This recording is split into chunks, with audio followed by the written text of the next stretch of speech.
मधुसूदनपेन्नवर्याणां श्रेष्ठव्याख्यानम् अनुवर्तते। तेभ्यः स्वागतं व्याहरामि।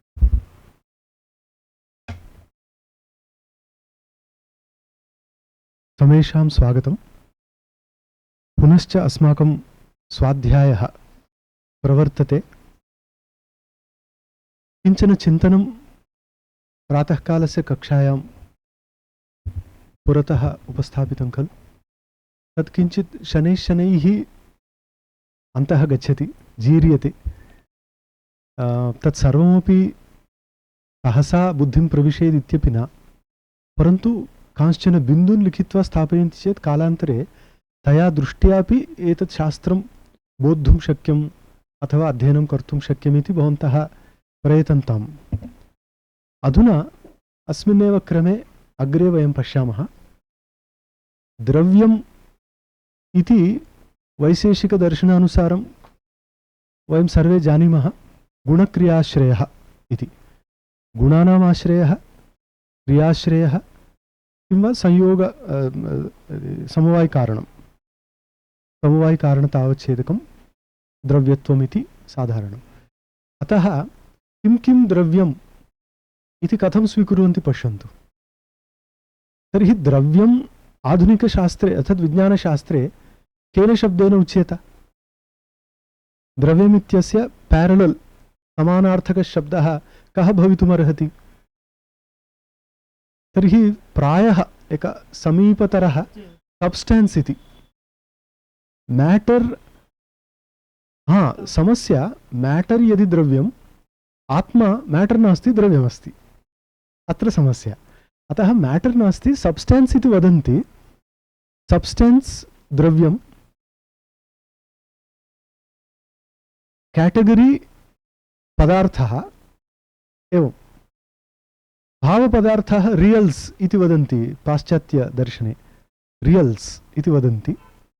तत्र चर्चा अस्ति महती, कः भावपदार्थः, सत्ता नाम भावात् पृथक् का इति। एवम् अत्र पश्यन्तु, पृथ्वी, आपः, तेजः, वायुः, आकाशः, काल, दिक्, आत्मा इति एवं दर्श्यते खलु। तत्र इतोपि मनः स्यात् कुत्रापि पार्श्वे। अत्र आगतं वा? अधः आगतम्, ओके। अधो मनः अधो मनः इति अधोक्षजवत्। तत्र आद्यचतुष्टयं पृथिवी, आपः, तेजः, वायुः इति चतुर्णां परमाणवः भवन्ति। तत्र परमाणुरूपेण द्रव्यचतुष्टयं नित्यम् इति तत्र दर्शितम्। आकाशस्य परमाणवः न भवन्ति, तेन कारणेन तत् सर्वदापि नित्यमेव। यत् द्वेणुकाद् आरभ्य भवति, अवयवी भवति, तस्य अनित्यत्वमपि तत्रैव दर्श्यते। एवं नित्य अनित्यरूपेण एकस्यैव पदार्थस्य बोधः। कदा तस्य नित्यत्वं, कदा अनित्यत्वम् इति तु स्थिति अनुसारं, स्थित्यनुसारं तस्य तथा नामकरणम्। एवं तत् नवद्रव्याणि इति भवन्ति खलु। तत्र इदानीम् आधुनिकशास्त्रात् अस्य भेदः कः इत्युक्ते, आत्मा इति बहवः नाङ्गीकुर्वन्ति। आत्मा इति इन्द्रियेभ्यः अथवा प्राणेभ्यः अथवा मनसः बुद्धेश्च परस्तात् किञ्चन तत्त्वमस्ति इति बहवः न स्वीकुर्वन्ति। ये स्वीकुर्वन्ति ते एवं दर्शयन्ति। तस्य द्रव्यत्वम् एतेषां दृष्ट्या गुणाश्रयरूपेण भवितुमर्हति। तत्र गुणाः भवन्ति इति 14 गुणाः। तत् स्थानमिति कारणेन आत्मनः द्रव्यत्वम्। आत्मा इति नित्यज्ञानाधिकरणरूपेण स्वीक्रियते चेत् ईश्वरः। अनित्यज्ञानाधिकरणम् अस्मादृशानां, वयं सर्वेपि अनित्यज्ञानाश्रयाः, अतः वयं जीवाः। यत्र ज्ञानं नित्यं भासते सः ईश्वरः इति तेषां पृथक् ईश्वर जीव भेदः। तथा तत्र दर्शितं। पुनः मनः इति तदपि इन्द्रियमेव, सुखादि उपलब्धि साधनम् इन्द्रियं मनः इति। तादृशम् एकं, तद्वारा सुखदुःखादि अनुभवो भवति, उपलब्धिर्भवति इति। अत्र कथमस्ति,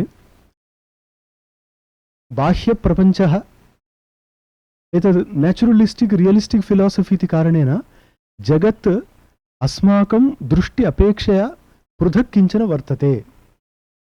अर्थात् जगदिति अस्ति, विज्ञानवादे नास्ति। विज्ञानवादे विज्ञानमेव, यथा अद्वैतिनां तत्र चैतन्यमेकमात्रं सत्यं, तथापि तद् व्यवहारदृष्ट्या प्रमाणचैतन्यं, प्रमेयचैतन्यं एवं भेदः दर्श्यते। अत्र सर्वं जगत् सत्यम्, अतः तस्य इंटराक्शन् यदा भवति, यथा अर्थात् इन्द्रियद्वारा तस्य अर्थात् तत्तत् प्रत्यक्ष योग्य विषयस्य ज्ञानं यदा भवति, तर्हि तस्य प्रत्यक्षज्ञानमिति फलं भवति। अर्थात् यत् तत्र प्रतिफलति तत् तस्य ज्ञानमिति। अतः अयं घटः, इदं पुस्तकम् इति केवलं ज्ञानम्। अहं जानामि इति पुनः अनुव्यवसायः, एवं भेदः। तर्हि अत्र न्यायवैशेषिकयोः जगदस्ति, जगति अस्माकं शरीरं, तत्र इन्द्रियाणि, मनः, बुद्धिः एतत् सर्वं स्वीक्रियते। आत्मा इति तद् आश्रयरूपेण स्वीक्रियते। ज्ञानमिति गुणः, गुणाश्रयः इति आत्मा द्रव्यम् इति अनया रीत्या तद् दर्श्यते। एवं ज्ञानं, ज्ञानस्य आश्रयः एकः, ज्ञानस्य विषयः एकः। अतः ज्ञानमिति पृथक् भवति चेत् ज्ञानस्य विषयः जगत् तत्सर्वम् अन्तर्गतं, ज्ञानस्य आश्रयः आत्मा इति आत्मनः जगतः सम्बन्धकारणम् इति मनः एतदेव भवति, तद् उभयत्रापि योजयति इति। अतः सांख्याः उभयात्मकम् इन्द्रियं मनः इत्येव स्वीकुर्वन्ति कर्मेन्द्रिय ज्ञानेन्द्रियरूपेण। एवं आदौ तावत् मॉडलिंग मध्ये संपूर्ण जगतः, यथा बॉटनी मध्ये सर्वेषां वृक्षाणां क्लासिफिकेशन् क्रियते, तत्र वर्गाः भवन्ति, तथा जगतः यदि वर्गीकरणं कर्तव्यं तर्हि कति वर्गेषु संपूर्णं जगत् आगच्छेत् इत्युक्ते तैः दर्शितं सप्तपदार्थाः इति।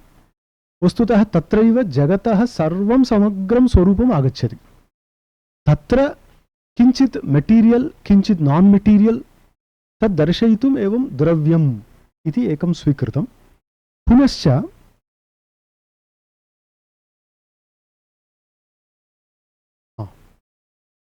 मध्ये गतमेकम् नान् फिजिकल् अटामिक् इति मनसः तत् किमर्थम्? तत् किमस्ति, यथा सांख्यदर्शने अहङ्कारतः मनसः उत्पत्तिं दर्शयन्ति खलु, इतरत्रापि तद् पृथगेव दर्शयन्ति। मनसः कथम् उत्पत्तिः इति पृथक् दर्शयन्ति। पाश्चात्यशास्त्रे मटीरियल् इत्येव मन्यते, वैशेषिकदर्शने नान् मेटीरियल्। अर्थात् यथा पृथिव्यतेजो वायु रूपद्रव्याणि परमाणुसंयोगात् भवन्ति, तथा एतद् न भवति, यतः स्वयं परमाणुरूपम् इति। तदर्थं नान् फिजिकल्, नान् मेटीरियल्, परन्तु एटमिक्।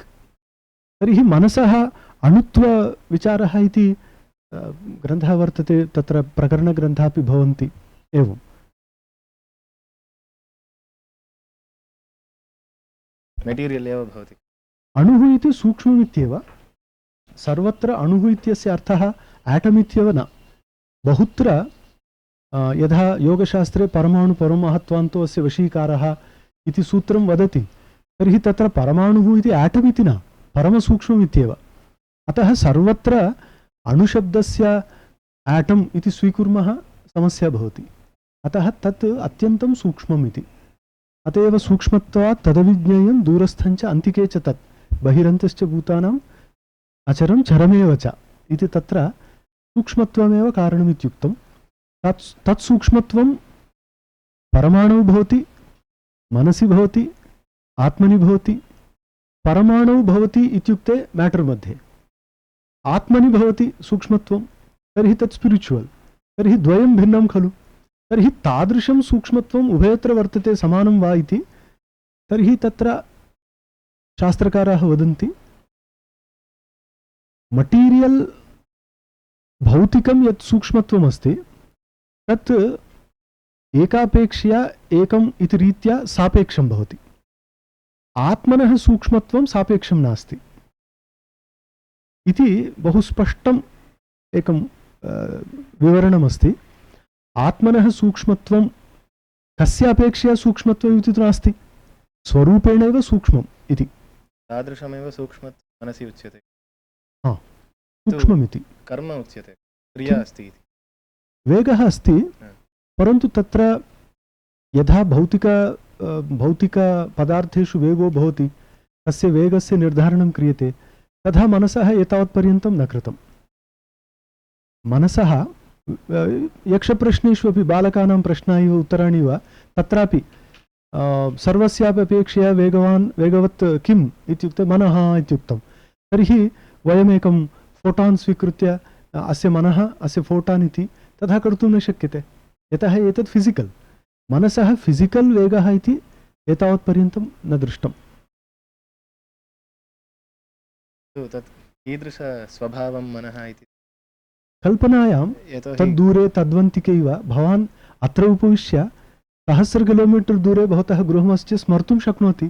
पूर्वसंस्कारवशात् वस्तुतः स्मृतिरूपमेव, भौतिकं तु नास्ति, भौतिकवेगः नास्ति। तर्हि मूर्तद्रव्येण साकं तस्य तुलना कर्तुं न शक्या इति मनसः। सत्यं, तथैव निरूप्यते। अत एव तद् अमूर्तद्रव्यमिति तु स्पष्टं। मूर्तद्रव्येण साकम् एतद् न कर्तव्यं, परन्तु कुत्रचित् वेगः कथितः, तर्हि कीदृशः वेगः अस्माभिः स्वीकार्यः इत्युक्ते एतादृशः यत् कल्पनावेगः, न तु भौतिकवेगः इति। यतः कुत्रापि सर् तत् स्वीकर्तुं न शक्यते इत्येव। अस्माकं तु कुत्र गच्छति इति सः तद्, परन्तु तस्य मया रीत्या दर्शयितुं न शक्यते। अतः तस्य वेगः मूर्तद्रव्यस्य अपरस्य यथा भवति तथा तु न शक्यते। अतः यदि अमूर्तं वदामः, इतोपि एकः अंशः, अमूर्तं मूर्तमिति यदि वयं मास् रूपेण पश्यामः, तर्हि मास्लेस् यदि अमूर्तानि तेषां वेगः अस्ति, तर्हि तथा एतस्य न भवति, मूर्तद्रव्यवदपि न भवति। अतः वेगः यः प्रोक्तः तत् भौतिकरीत्या एतावत्पर्यन्तं न निरीक्षितं मनसः। यत्र कुत्रापि तस्य इवन् योगवासिष्ठे आगच्छति मनसः विस्तारः इति। विचित्रकथाः वर्तन्ते, अतीव विचित्रा कथा एका वर्तते योगवासिष्ठे। लवणनामकः कश्चन राजा स्वसभायां तिष्ठति, कश्चन ऐन्द्रजालिकः प्रविशति। सः प्रविश्य स्वमयूरपुच्छगुच्छम् एवं भ्रामयति। तावता कश्चन आगत्य राजानं वदति, इदानीम् अश्वः आगतः, भवद्भिः बहिर्गन्तव्यं। तर्हि सः वदति, तिष्ठतु इति अश्वम् अधिरुह्य गच्छति। गत्वा कुत्रचित् अरण्यं प्रविश्य तत्र स्वसेनातः पृथक् भवति, अन्यत्र गच्छति। ततः सः एकं कञ्चन ग्रामं प्रविशति, तत्र केचन जनाः। सः तदा विस्मरति कुत्र गन्तव्यं किमिति। तर्हि तत्रस्थाम् एकां महिलां सः इच्छति, तर्हि विवाहं करोति, तत्रैव तिष्ठति। अपत्यानि भवन्ति, चलति कथा। अपत्यानि भवन्ति, सः तत्र वृद्धो भवति। एका अपरा काचन वृद्धा तत्र ग्रामे भवति। एषः किञ्चित् वार्तालापादिकं कुर्वन् भवति। अपरे केनापि कस्यापि रोगस्य कारणेन मृताः भवन्ति इतरे। एषः वदति, मम परिवारः नष्टः, तां वदति वृद्धाम्, अतः अहमपि आत्महत्यां करोमि इति। एतत् सर्वं चलति तत्र। अर्थात् तस्य विवाहः, तस्य अपत्यानि, तस्य मृत्युः इत्यादिकम्। अकस्मात् करतालध्वनिः श्रूयते। तर्हि सः एवम् एकवारं चक्षुषि निमील्य पश्यति, सभायाम् ऐन्द्रजालिकस्य पुरतः वर्तते। तर्हि तं पृच्छति, किं जातं, कियान् समयः गतः। ते वदन्ति केवलं 10 निमेषाः, भवान् किञ्चित् ध्यानमग्नः इव आसीत्, अतः अस्माभिः किमपि न कृतं, तस्मिन् काले किं जातम्? अर्थात् एतस्य 10 निमेषानां कालः तस्य एक जीवनमेव गतं तत्र।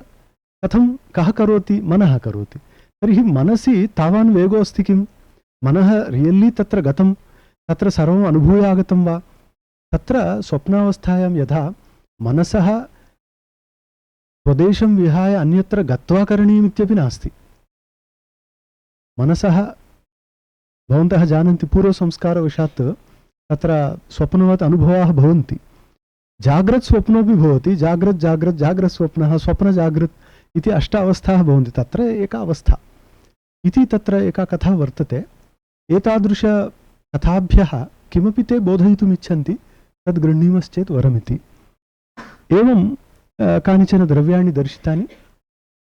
इदानीं पश्यन्तु, एकैकस्य निरीक्षणे, एकैकस्य द्रव्यस्य निरीक्षणे ते दृष्टवन्तः कतिपयगुणाः कस्मिंश्चित् द्रव्ये भवन्ति। एतत् साधर्म्य वैधर्म्य फले सम्यक् अवगन्तुम् आवश्यकम्। अर्थात् कुत्र कस्मिन् विषये एतेषां साधर्म्यमिति। तथा केचन गुणाः दर्शिताः। तत्र ईश्वरस्य अपेक्षया गुणवान् जीव एव, यतः तत्र 8 भवन्ति चेत् अत्र तु 14 भवन्ति, अतः सुखदुःखादिकम् अधिकमत्र। एवम् एतदपि तैः निरीक्षितं वैशेषिकदर्शने, यत् पृथिवी इति यद् द्रव्यं वर्तते तत् कति गुणात्मकं। तर्हि तत्र दर्शितरीत्या 14 गुणाः तत्र भवन्ति। क्वचित् परत्वापरत्वादिकं तु समानमेव, बहुधा परत्वापरत्व इत्यादि गुणाः भवन्ति। केचन विशेषगुणाः भवन्ति। तत् तस्य द्रव्यस्य विशेषाकलनार्थं ते विशेषगुणाः बोद्धव्याः। तर्हि तस्य पार्थक्यं स्पष्टम् अवगन्तुं शक्यते इति। एतदपि अस्माकं वैशेषिकदर्शनस्य विशिष्टं योगदानं। यतः एतादृशम्, अर्थात् एकस्य द्रव्यस्य स्वरूपविषये एतादृशं गहनं चिन्तनं प्रायः अन्यत्र दृश्येत। यथा जैनदर्शने किञ्चित् अधिकं दृश्यते। जैनदर्शने पदार्थविवेचनमिति अधिकं भवति, परन्तु अस्माकं वैदिक किंवा आस्तिकसम्प्रदायेषु वयं पश्यामश्चेत् एतादृशचिन्तनं वैशेषिकाणामेव। एकैकस्य पदार्थस्य यद्यपि ल्याबोरेटरी एक्स्पेरिमेण्ट् नासीत्, तथापि एकं समग्रं चिन्तनं। केचन गुणाः सर्वैः बोद्धुं शक्याः। अत एव एक बालानां सुखबोधः इव केचन गुणाः दर्शिताः। वैशेषिकसूत्रे यथा तर्कसङ्ग्रहे तथा वैशेषिकसूत्रेपि तैव दर्शिताः, परन्तु ते तावत् सर्वबुद्धिग्राह्याः। केचन भवन्ति, ते साधारणबुद्ध्या वयं ग्रहीतुं न शक्नुमः। तादृशस्थले शास्त्रम् अस्मान् बोधयति यत् अयमपि गुणः तत्र वर्तते, सः एवं ज्ञायतामिति। एवम् एतत् सर्वं साधारणं भवन्तः तर्कसङ्ग्रहे वा कारिकावलीग्रन्थे वा द्रष्टुं शक्नुवन्ति। एट्रिब्यूट्स् पूर्वं यथा अस्माभिः चिन्तितं, वस्तुतः अरिस्टाटिल् फिलासफी मध्येपि भवन्ति क्वालिटीस् एट्रिब्यूट्स् इति, परन्तु किं प्रापर्टी भवितुमर्हति, किम् एट्रिब्यूट् भवितुमर्हति इत्यत्र दृष्टिः भिन्ना। वैशेषिकः नीलत्वम् इति दर्शयति कस्यचित् पदार्थस्य नीलं कमलम् इत्यत्र, तत्र एकः गुणः अपरः द्रव्यम्, एकः पदार्थः गुणः अपरः पदार्थः द्रव्यम् इति दर्शयति। अपरे वदन्ति वस्तुतः तत्सर्वं तस्यैव स्वरूपं, तस्य पुनः द्रव्यत्वं गुणत्वम् इति मास्तु इति अपरे नाङ्गीकुर्वन्ति। अतः एते गुणाः इत्युक्ते ते अपरस्मात् सदृशात् पदार्थादपि पार्थक्यं बोधयितुम् उपयुज्यन्ते। तथा तत्र भौतिकगुणाः सन्ति। आधुनिकशास्त्रे क्वालिया इति एकः शब्दः तेषां कृते। महती चर्चा अस्ति। तत्र रक्तवर्णं वस्त्रं, ते वदन्ति वस्तुतः पदार्थेषु विद्यमान रूपादिगुणाः ते वस्तुतः सन्ति उत अस्माकं कल्पना इति एकः चर्चाविषयः। तर्हि क्वालिया इति फिजिक्स् मध्ये एकः शब्दः आगच्छति। तत्सर्वमपि इन्द्रियाणां प्रतिस्पन्दनम् इति बहुधा स्वीकुर्वन्ति। इन्द्रियाणां प्रतिस्पन्दनं नाम एकः वर्णः रक्तवर्णः, अपरः नीलवर्णः, श्वेतः एवं भवन्ति खलु। सः वर्णः कथम् अस्माभिः ज्ञायते? साधारणप्रक्रिया इयमस्ति यत् प्रकाशः तत्र भवति, विब्जियोर्, ततः ते किरणाः परावर्तन्ते, ते अस्माकं चक्षुः प्रविशन्ति, चक्षुर्गोलकद्वारा ऑप्टिक नर्व इति वयं वदामः, ततः सिग्नल रूपेण गच्छन्ति। तद् वस्तुतः ऑप्टिक सिग्नल एव। तद् न्यूरान् माध्यमेन तद् ब्रेन सेरेब्रल कॉर्टेक्स इति वदामः, तत्र गच्छति। तत्र कॉग्निटिव सेंटर्स कुत्र, अर्थात् सेरेब्रल कॉर्टेक्स पृष्ठतः भवति, तत्र अस्माकं नर्व सेंटर्स भवन्ति, कॉग्निटिव नर्व सेंटर्स। तत्र एतत् सर्वं स्वीकृत्य स्थाप्यते, अर्थात् एतत् माइक्रोचिप मध्ये स्थापितमिव। अत्र सर्वं समानतया अत्र गच्छति चेत् एकः रक्तवर्णः एकः श्वेतवर्णः इति कथं ज्ञायते? ते वदन्ति फ्रीक्वेन्सी डिफरेन्स्। रक्तवर्णस्य, श्वेतवर्णस्य, नीलवर्णस्य एकैकस्य वर्णस्य केवलं फ्रीक्वेन्सी भेदेन अस्माकं चक्षुषि प्रतिफलनं भिन्नं भवति। तर्हि तद् अभ्यासवशात् रिकार्ड् भवति, अयं रक्तवर्णः, अयं नीलवर्णः इति। क्वालिया मध्येपि तथैव स्वीकुर्वन्ति ते। एतद् बोम्बार्ड्मेण्ट् आफ् एटम्स् इत्येव वस्तुतः। सर्वेषां परमाणूनां यः सन्निधिः वर्तते अथवा समावेशः अवस्था विशेषः वर्तते, तदनुसारमेव तस्य पदार्थस्य तथा ग्रहणमिति। तदनुगुणम् अत्र अस्माकम् इन्द्रिये निर्माणमस्ति। अतः चक्षुरिन्द्रियग्राह्यगुणः रूपम् इति इन्द्रियस्य तस्य गुणस्य च सम्बन्धः कश्चन दर्शितः। एतत्तु प्योर्लि ऑप्टिक सम्बन्धं। तथा अस्माकं रसनेन्द्रियं वर्तते। रसनेन्द्रियस्य ते तावदेव वदन्ति यत् रसनेन्द्रियमस्ति, रसनेन्द्रियग्राह्यः गुणः रसः इत्यादि दर्शयन्ति।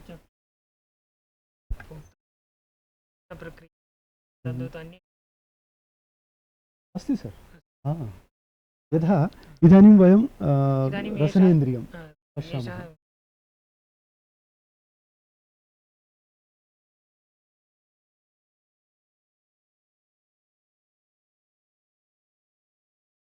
ते स्थूलरूपेण दर्शितवन्तः। इदानीम् अग्रे गत्वा यथा बायोलॉजी फिजियोलॉजी वर्धितं, तर्हि तत्तत् शास्त्रानुसारं किञ्चित् उपकरणमपि उपयुज्य ते किञ्चित् अधिकं ज्ञातवन्तः। यथा अस्माकं रसनेन्द्रियमिति जिह्वाव्यापी खलु, एतद् मांसम् एतदस्ति, अत्रैव रसनेन्द्रियम् अस्ति। परन्तु रसनेन्द्रियं रसग्राहकम् इत्येव वैशेषिकैरुक्तं, परन्तु आधुनिक फिजियोलॉजी शास्त्रानुसारम् इतोपि अग्रे गत्वा किमुक्तम्, अत्र टेस्ट बड्स् भवन्ति, ते रेस्पान्स् भिन्नरूपेण यच्छन्ति। अतः सर्वोऽपि भागः सर्वस्यापि रसस्य ग्राहकः इति नास्ति। एतद् इदानीं तत् प्राचीनशास्त्रे तथा नास्ति। यतः एकैकस्य रसस्य कृते रसनेन्द्रियस्य एकः भागः उपयुक्तः इति तु नास्ति। इदं भिन्नशास्त्रात् प्राप्तं। ते वदन्ति यत् अस्माकं जिह्वा मांसभागे, पृष्ठभागे, मध्यभागे, अग्रभागे एवं भागत्रये वयं पश्यामश्चेत् तत्र तस्य रसस्य ग्रहणयोग्यता अस्ति इति। अर्थात् सा इयं प्रक्रिया। तर्हि टेस्ट बड्स् इति वस्तुतः नर्व्स् कनेक्टेड् टु ब्रेन्। तथा श्रोत्रेन्द्रियस्य कथमस्ति, यत्र आघातो भवति, अर्थात् संयोगविभागजन्यः शब्दः यत्र क्वचित् भवति, ततः वायुप्रकम्पनं, नोदनवशात् वायुप्रकम्पनं भवति। तर्हि ततः वायुतरङ्गा एव तेपि स्वीकुर्वन्ति, वैशेषिकापि स्वीकुर्वन्ति। वायुतरङ्गाः कर्णम् अर्थात् कर्णशष्कुलीं प्रविशन्ति। अतः अत्र पश्यन्तु, कर्णशष्कुली मात्रं कथितं, कर्णेन्द्रियमिति तावत् कथितं, परन्तु इयर् ड्रम् इति तु अस्माकमत्र शष्कुलीभागः इति बहिरेव। अन्तः इयर् ड्रम् डेफ्नेस् कृते यत् कारणमस्ति तस्य उल्लेखः नास्ति। तत्र यत् चर्मरूपेण भवति तद् अत्यन्तं सटल् सूक्ष्ममिति वदामः। तत्र एतस्य वायोः तरङ्गाणां स्पन्दनं भवति। तर्हि तेन वैब्रेशन् स्वीकृत्य नर्व्स् कनेक्टेड् टु ब्रेन् अगेन्, ते नर्व्स् वैब्रेशन् स्वीकृत्य प्रापयन्ति। इदानीम् अहं वदन् अस्मि, अयं वायुः, वायुतरङ्गाः इतः निःसृताः भवतां कर्णेन्द्रियं प्रविशन्ति इति, कर्णं प्रविशन्ति, श्रोत्रेन्द्रियतः ग्रहणं भवति इति पश्यन्तु। तर्हि किं भवति, का प्रक्रिया इत्युक्ते, वस्तुतः तरङ्गाः आगताः, अत्र स्पन्दनं जातं, तदनन्तरं ब्रेन् रिकार्ड् करोति। यदि पूर्वपरिचिताः शब्दाः तर्हि तस्य ज्ञानं भवति। ఒకవేళ అలా కాలేదనుకోండి మీకేం తెలియదు. అర్థం అవగతవంతः? किं जातं तर्हि?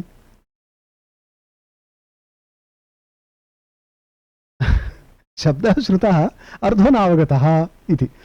अर्थात् वायुतरङ्गाः गताः, पूर्वसंस्कार अभाववशात् तस्य डीकोडिङ्ग् न अभवत्।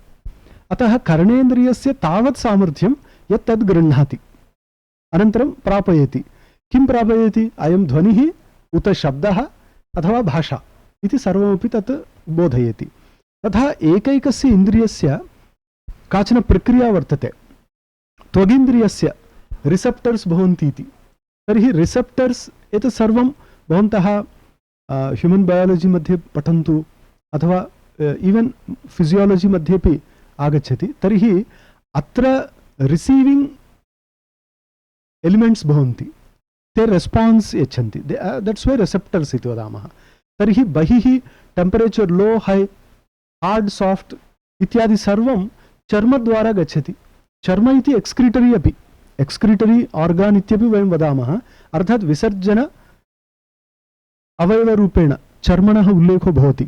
विसर्जन अवयवमिति स्वेटिङ्ग्, स्वेद विसर्जकम् इति वयं पश्यामः। तथा एकैकम् इन्द्रियं बहिर्वद्यमानस्य जगतः तत्तत् पदार्थस्य ज्ञानं यदा ददाति, एका प्रक्रिया विशिष्टा इदानीं बुद्धा, तया प्रक्रिया एतत् सर्वं चलति इति एतावत्पर्यन्तं निश्चितम्। एतस्याः प्रक्रियायाः सूक्ष्मांशाः अस्माकं प्राचीनग्रन्थेषु तथा न दृश्यन्ते। ये केचन तत्र व्याख्यानानि लिखन्ति अथवा अनुवादान् कुर्वन्ति, ते सर्वेपि परिष्कारेष्वेव गताः। अर्थात् ते उक्तवन्तः, सम्यगेव उक्तवन्तः, अस्माभिः सम्यक् न बुध्यते, अतः बहु तत्रैव चलति। अनेन शब्देन अतिव्याप्तिः परिह्रियते, अव्याप्तिः परिह्रियते इत्यादिकम्। अतः यथा आचार्यैः उक्तं, प्रमेयविषयेषु परिश्रमः तावान् न कृतः यावान् अपेक्षितः इति वस्तुतः सत्यम्। अतएव अतः भवतां सर्वेषामपि कार्यं कार्यशालाद्वारा एतदेव, यत् भवन्तः कञ्चन विषयमेकं स्वीकृत्य तत्र तपः आचरन्तु। तप इति, तप एव आवश्यकं, नो चेत् केवलं अद्य पठामः अवगम्यते। वयं मानवाः, बुद्धिरस्ति, अतः किमपि शृणुमः, कोऽपि वदति सम्यक्, तर्हि बुध्यते, परन्तु न तिष्ठति। तिष्ठति चेदपि न जीर्यति, जीर्णं चेदपि कालान्तरे विस्मर्यते। अतः तत्सर्वम् आभूदिति भवन्तः नियतरूपेण एकेन शास्त्रेण सह सम्बन्धं स्थापयन्तु। आगतान् विचारान् कुत्रचित् लिखित्वा स्थापयन्तु, आचार्येभ्यः दर्शयित्वा परिष्कारयन्तु। एवं क्रमेण गच्छन्ति चेत् कस्मिन्नपि एकस्मिन् शास्त्रे सम्यक् कौशलम् अधिगन्तुं शक्यं। तत्र प्रयोजनं द्वयं। कौशलं भवति चेत् समाजे अभिज्ञानं भवति, प्रतिष्ठा भवति इति एकम्। स्वकीयजीवनम् उद्धृतं भवति, अर्थात् जीवनसाफल्यं भवति इति अपरम्। उभयमपि अभ्युदयो वा निःश्रेयसं वा भवतु इति। तथा वयं रूपम् इदानीं मयोक्तं रूपं कथं भवति इति। तर्हि रूपं तत् पदार्थगतगुणो वा अथवा कान्तिकिरण इति वयं वदामः, लैट् रेस्, तत् कारणेन तत्र प्रतिफलितं तावदेव वा इति चर्चा प्रचलति। अतः कुत्रचित् शास्त्रे एवं बोध्यते यत् एते सर्वेपि गुणाः कस्यापि पदार्थस्य न, केवलम् इन्द्रियद्वारा कल्पिताः इति। अयमपि विषयः, ते कल्पिताः तथा इति। अतः सर्वमपि एकविधं, परन्तु भवत् इन्द्रियसामर्थ्यानुसारं तथा दृश्यते इति। तथा अतएव सामर्थ्ययुक्तमेव इन्द्रियम् इति। तथा रूप आधुनिकविज्ञानेपि ते क्वालिया मध्ये कल्पितमित्येव वदन्ति। क्वाण्टम् मध्ये वस्तुतः रूपं रसः गन्धः इति कस्यापि पदार्थस्य स्वगतधर्मो नास्ति, तस्य धर्मः भवितुं नार्हति इति वदन्ति। यतः त एव परमाणवः, इलेक्ट्रान् न्यूट्रन् प्रोटान्, परन्तु कुत्रचित् भिन्न रसं जनयन्ति, कुत्रचित् भिन्नं रसं जनयन्ति काम्बिनेशन् मध्ये। तर्हि कस्यापि एकस्य धर्मो वा अयम् इति पृच्छामः, कस्यापि एकस्य नास्ति। तर्हि समुदायस्य कथं जातमिदम् इति पुनः अत एव ते वदन्ति एतत् सर्वं तत्र कल्पितं, तत्पूर्वं किमपि नास्ति। यथा विज्ञानवादे उच्यते,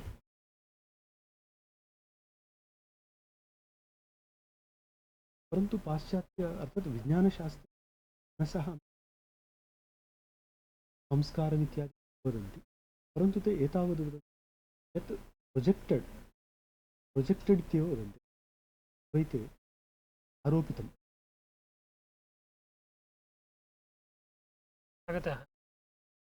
तत्तु स्पष्टं तैः उक्तम्। एकः ताओ आफ् फिजिक्स् इति ग्रन्थः वर्तते, ताओ आफ् फिजिक्स्, कफ् इति एकः। तस्य ग्रन्थे सः अग्रे गत्वा एतत् स्वीकरोति यत् भवान् मन्यताम् अथवा न मन्यतां, परन्तु अन्ततो गत्वा विज्ञानशास्त्रस्य अन्तिमं नाम अद्वैतमिति वदति। अतः एकमेव तत्त्वं, वैविध्यं नास्ति, भेदः नास्ति, एकमेव, अन्यत् सर्वं मनसा कल्पितमिति अद्वैत सिद्धान्तः। तदेव वदन्ति ते। अत्र परिष्काराः क्रियन्ते चेदपि तत्रैव पर्यवसानं भवति इति भाति। यतोहि सब्जेक्टिव् रियालिटी कथं भवति इति अत्रापि प्रश्नः तथैव अवशिष्यते। सत्यम्। अत्रापि अधिकं वयम् अवगाहनं कुर्मः तर्हि बहवः सिद्धान्ताः तथा पाश्चात्यविज्ञानदृष्ट्या न तिष्ठन्ति। अतः भवान् अन्तिमं किं स्थापयित्वा एतस्य परिशीलनं करोति इति द्रष्टव्यम्। एवं खलु? यथा जगति कति फोर्सेस् सन्ति, कोऽपि वदति? जगति कति फोर्सेस् सन्ति? प्रैमरी फोर्सेस्, फण्डमेण्टल् फोर्सेस् इति।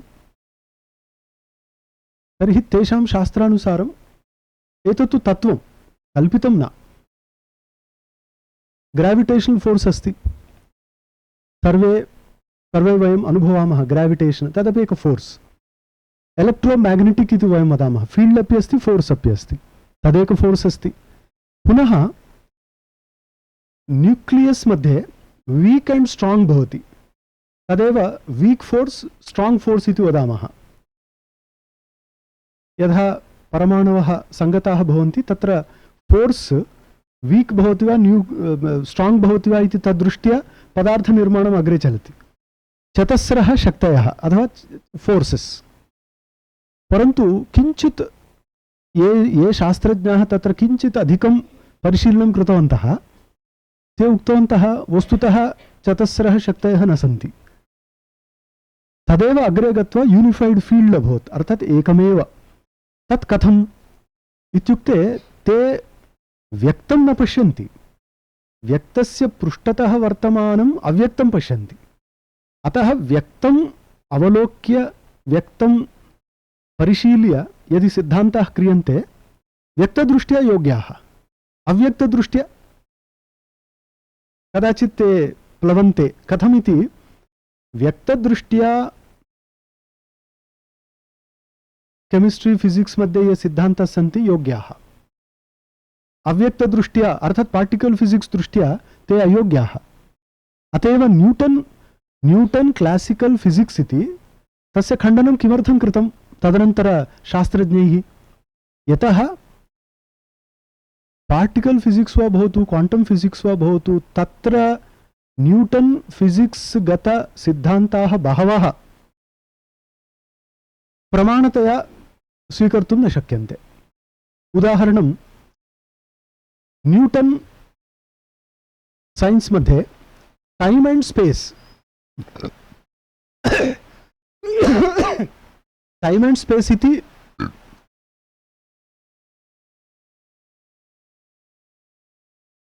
एब्सोल्यूट रियल्स इति एकः शब्दः। तदनन्तरं यदा ऐन्स्टैन् आगतः सः दर्शितवान् time and space are relative सापेक्ष इति।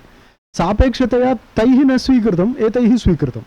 अतः व्यक्तदृष्ट्या कथिताः नियमाः अव्यक्तस्थाने परिवर्तन्ते। इतोपि एकम् उदाहरणं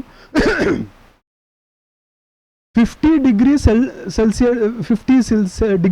सेल्सियस् मध्ये उष्णस्य अनुभवः कथं भवति वो? 50 डिग्री सेल्सियस् उष्णं भवति खलु। 70, 100 वयमेव सोढुं न शक्नुमः, कदाचित् ज्वलनं भवति। 1000 तर्हि 1500 डिग्री मध्ये कथं भवेत्? भट्टी अर्थात् फर्नेस् एव भवेत् खलु। एतद् व्यक्तदृष्ट्या कश्चन नियमः। व्यक्तदृष्ट्या 1500 डिग्री सेल्सियस् इति असह्यं भवति, एकः नियमः। थर्मोस्फियर गच्छन्तु, इतः प्रायः 200 kilometre above in the space thermosphere, इदानीम् एट्मोस्फियर मध्ये स्मः। इतः वयम् अयोनोस्फियर एवं स्ट्राटोस्फियर अनन्तरम् एतत् थर्मोस्फियर मध्ये एक विचित्रं भवन्तः अनुभवन्ति। बहिः दर्शयति 1500 डिग्री सेल्सियस्, हस्तं स्थापयन्ति शीतलम्, एतदेकं विडम्बनं। तर्हि भवन्तः अस्यैव जगतः एकस्मिन् प्रदेशे एकं नियमं कृत्वा अयं सार्वत्रिकः नियमः इति चिन्तयन्ति चेत् अस्मिन्नेव जगति तस्य पराजयः कः करोति? एतदेव विश्वं, परन्तु विश्वे सर्वम् एकविधमेव इति वयम् अत्र उपविश्य नियमान् कुर्मः, तथा अन्यत्र भवति इति नास्ति। एतत् किञ्चित् मनसि कुर्वन्तु।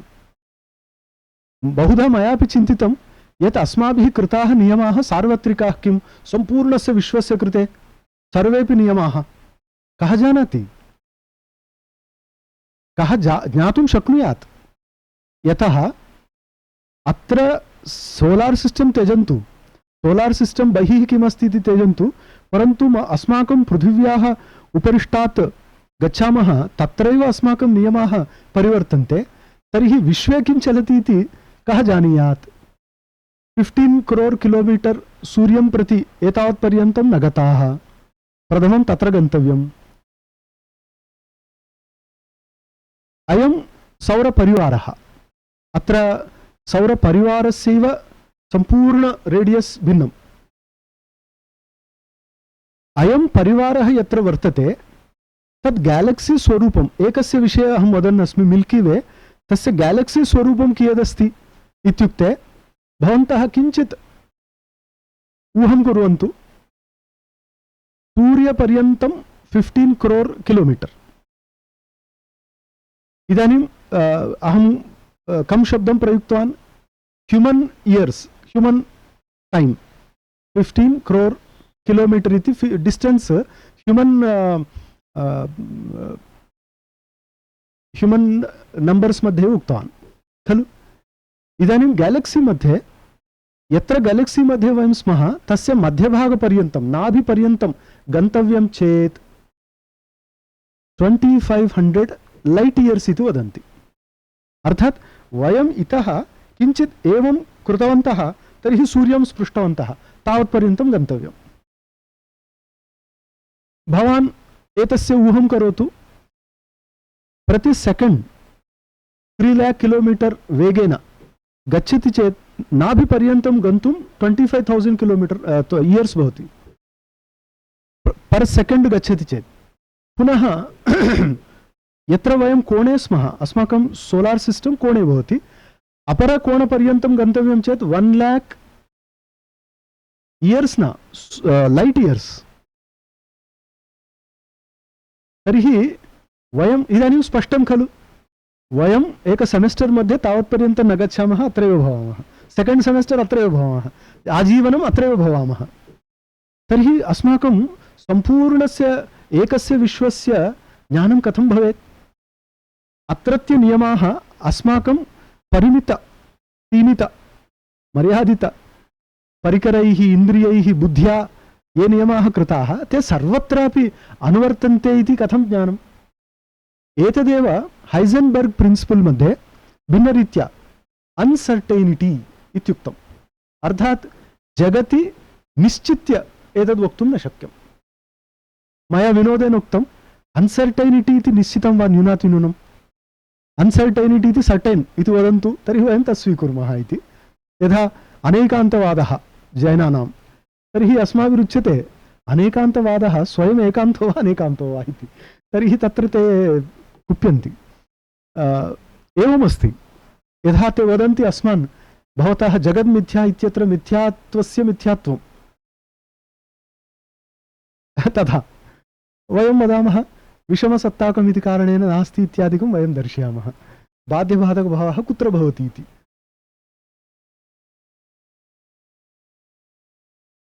अतः एतादृश यत्र अस्माभिः लैट् स्पीड् वेगेन गच्छामः चेदपि 1,00,000 इयर्स् भवन्ति इति। तादृशविश्वानि अपि 20,000 विश्वानि सन्ति इति हबल् टेलिस्कोप् वदति। कथं वदति? हबल् टेलिस्कोप्, हबल् इति सैण्टिस्ट् आसीत्, तस्य नाम्ना, तद् डॉप्लर् एफेक्ट् द्वारा, डॉप्लर् एफेक्ट् इति फिजिक्स् मध्ये प्रसिद्धः सिद्धान्तः, तद्वारा तत् किं करोति? दूरात् आगत कान्तिकिरणानां शब्दानां प्रतिफलनं तत् सम्यक् रिकार्ड् कृत्वा तत् एनलैस् करोति। डॉप्लर् एफेक्ट् इति नार्मली ट्रेन्, भवन्तः जानन्त्येव, ट्रेन् आगच्छदस्ति उत गच्छदस्ति इति जानन्ति खलु शब्देन? कथं? ट्रेन् आगच्छदस्ति वा गच्छदस्ति वा? कथं ज्ञायते शब्देन? कारणं भो 6th क्लास् 5th क्लास् प्रश्नः, मार्क् 3 तावदेव 5 मार्क् अपि न। वदन्तु, वयं पश्यामः शब्दः क्षीणः भवति चेत् सः दूरं गच्छति इति, सः वर्धते चेत् समीपम् आगच्छति इति खलु। वस्तुतः अयमेव डॉप्लर् एफेक्ट् इति फिजिक्स् मध्ये। अयमेव नियमः तत्र प्रयुक्तः, यत् एकं सिस्टम् दूरं गच्छति वा समीपम् आगच्छति वा, दूरं गच्छति चेत् तस्य कान्तिकिरणानां प्रक्षेपः भिन्नः भवति। अर्थात् आदौ तस्य रक्तवर्णः, परन्तु अग्रे ऑरेंज वर्णः, तदनन्तरं येल्लो ड्वार्फ् इति वदन्ति, येल्लो वर्णः एवं भवति। तर्हि तत्र कान्ति कलर् तदनुसारं तस्य निर्णयो भवति। तर्हि ते किं कृतवन्तः, तत्सर्वं दृष्ट्वा कतिपय विश्वानि एवं दूरे दूरे दूरे गच्छन्ति, पर् सेकेण्ड् 7 किलोमीटर् इति किमपि उक्तं तेन, एतत् एवं स्प्रेड् अस्ति। कति सन्ति इति अप्राक्सिमेट्लि 20,000 किमपि दर्शितं, 20-25,000 मध्ये।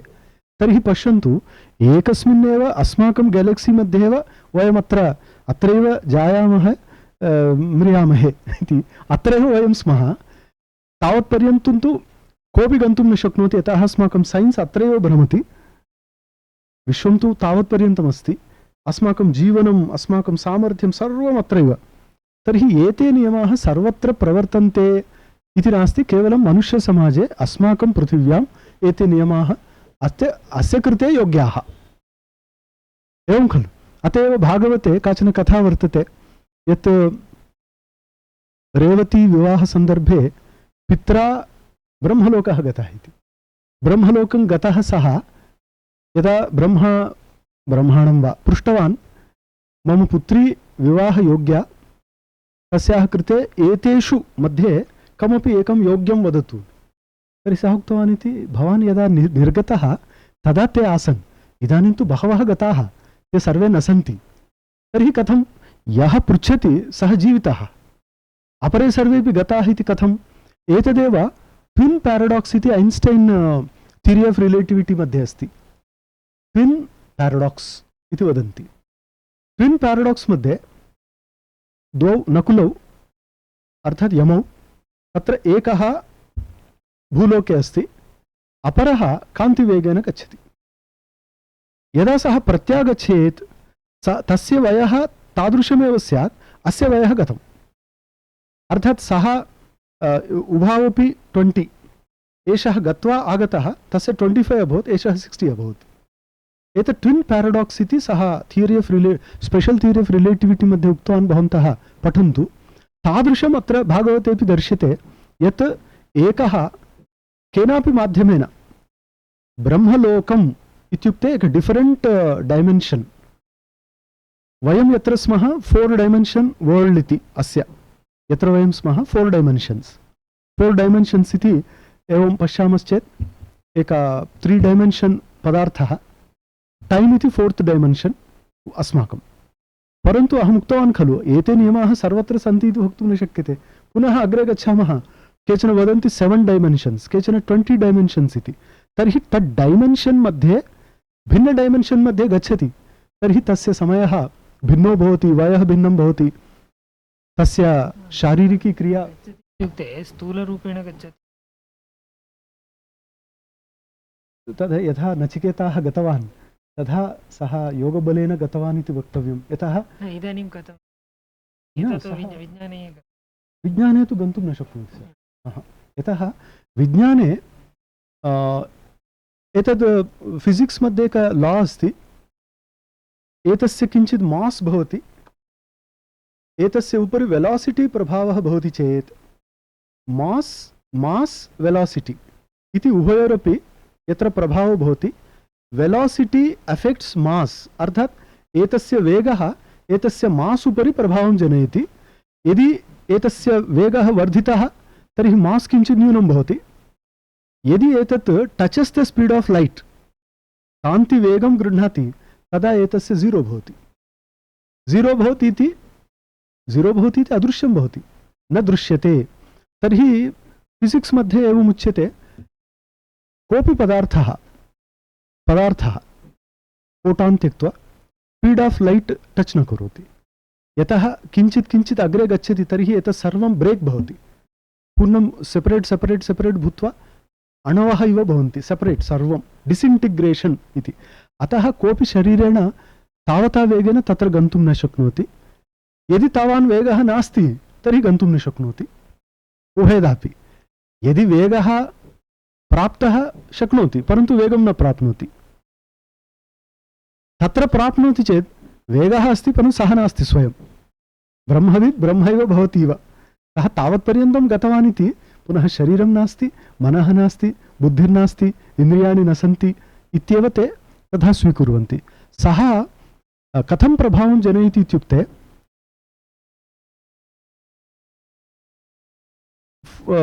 लाइट इति फोटान् इति वयं वदामः। तस्य वेगः मयोक्तं खलु, स्मरन्तु, रफ्ली 3 लाख किलोमीटर पर सेकंड तावान् वेगः। तावान् अर्थात् अतएव सूर्यलोकात् अत्र किरणाः आगच्छन्ति इत्युक्ते 8 निमेषाः भवन्ति इति, ततः आगन्तुं तावान् वेगः अपेक्षितः। कोऽपि पदार्थः न गच्छति, परमाणुष्वपि तावान् वेगः फोटान् इत्यस्यैव। फोटान् इति भिन्न पार्टिकल्स् मध्ये प्रथमं तावत् हेड्रॉन्स एंड लेप्टॉन्स भवन्ति। हेड्रॉन्स असंख्याकाः, यथा अस्माकं विशेषाः अनन्ताः इव, तेपि अनन्ताः। लेप्टॉन्स 4 भवन्ति, लेप्टॉन्स इति 4 भवन्ति। तर्हि तत्र सर्वेषाम् एतावान् वेग एव नास्ति। यतः यदि तेषां भवति तर्हि ते फोटान् अपि क्रॉस् कर्तुं शक्नुवन्ति। तन्न शक्यते इति कारणेन एतावत्पर्यन्तं तादृशः पदार्थः नोपलब्धः इति। तर्हि वयं प्रकृतं पश्यामः, रूपम् इत्युक्ते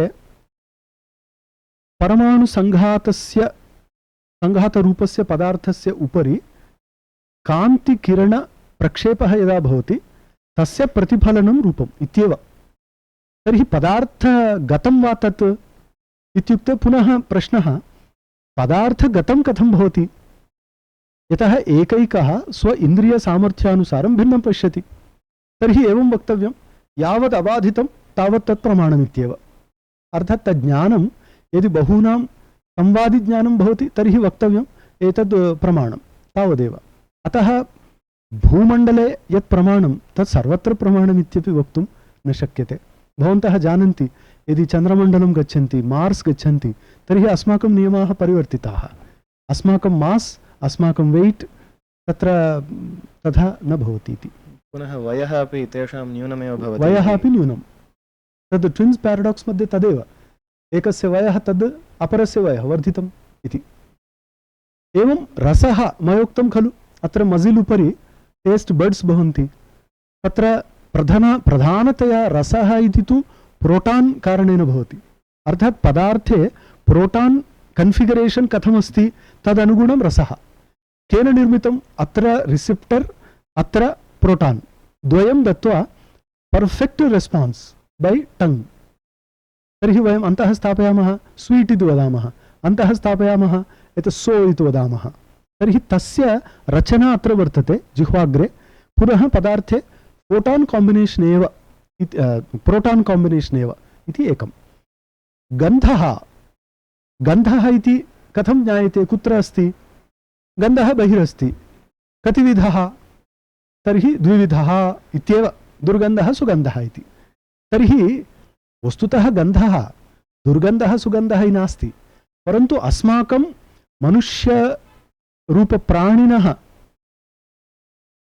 सर्वैवल् कृते काचन व्यवस्था कृता, यत् केचन वायवः भवन्ति अस्माकं कृते ते डेञ्जरस्।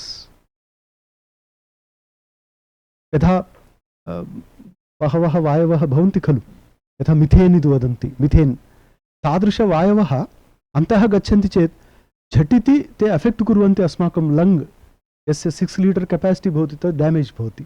अतः किञ्चित् आगच्छति चेदपि तत् अलर्ट् कर्तुम् इयं व्यवस्था।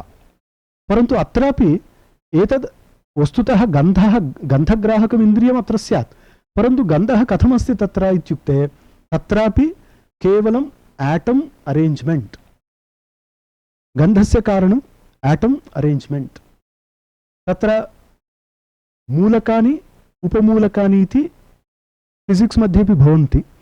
अर्थात् मूलद्रव्यं सर्वेषामपि हाइड्रोजन पार्टिकल कॉम्बिनेशन मध्ये हीलियम द्वारा इतर पदार्थाः भवन्ति इति। तर्हि तत्र नाइट्रोजन गन्धः अपरविधः,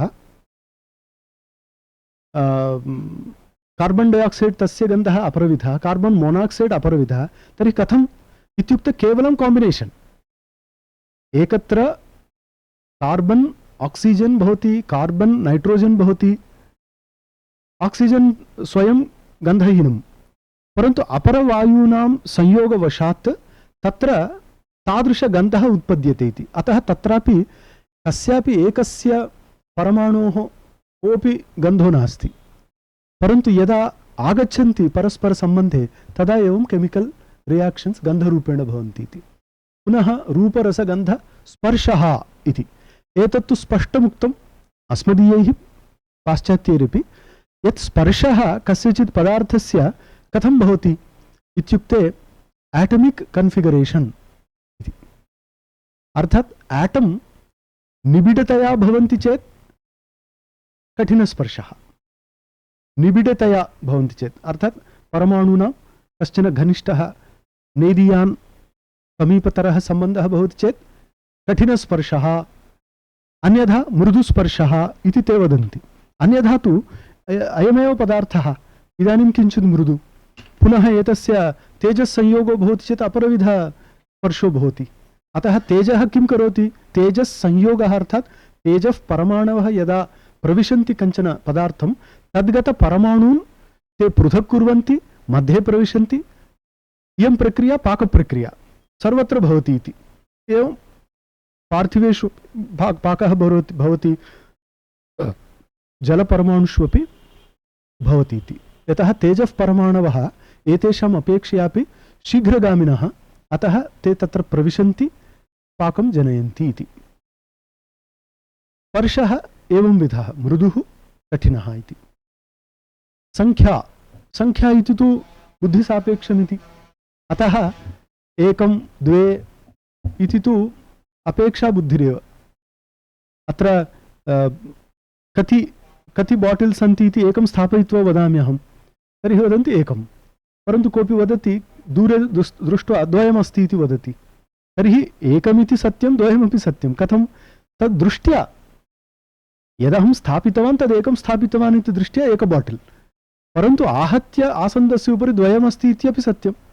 तथा अत्र कति मनुष्याः सन्ति इत्युक्ते पुनः गणनां कृत्वा वयम् आहत्य वदामः, परन्तु एक एव, एकः इत्येव। परन्तु यदा अपेक्षा बुद्धिर्भवति व्यासज्यवृत्त्या सर्वमपि मिलित्वा वयं वदामः एतावन्तः इति, व्यवहारार्थं काचन संख्या। अत्र तु सैन्स् किमपि अधिकं नापेक्षते। संख्या परिमाणमिति तु सैन्स् अस्ति। अत्र परिमाणम् इति अणु, महत्, स्थूलं, सूक्ष्मम् इति वयं वदामः। परिमाणम् इति केन निश्चीयते? अत्रापि परमाणु संख्यया।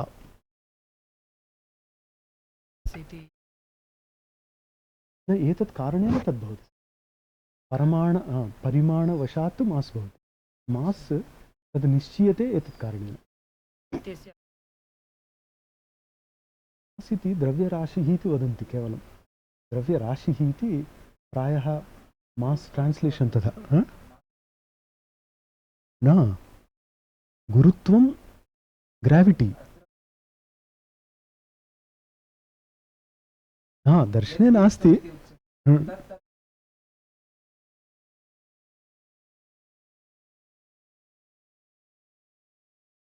चिन्तनीयं, यतः सहसा वदामः तद् सर्वत्रापि यत्र यत्र गुरुत्वम् अस्ति तत्र तत्र मास् इति वक्तुं शक्यते वा इति द्रष्टव्यम्। एवं खलु?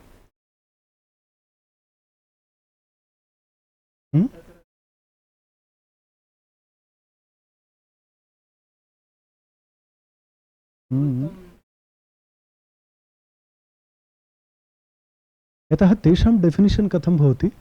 सब्स्टेन्स् is that which has mass which occupies space and time इति एकं डेफिनिशन्। तदत्र द्रष्टव्यम्। यथा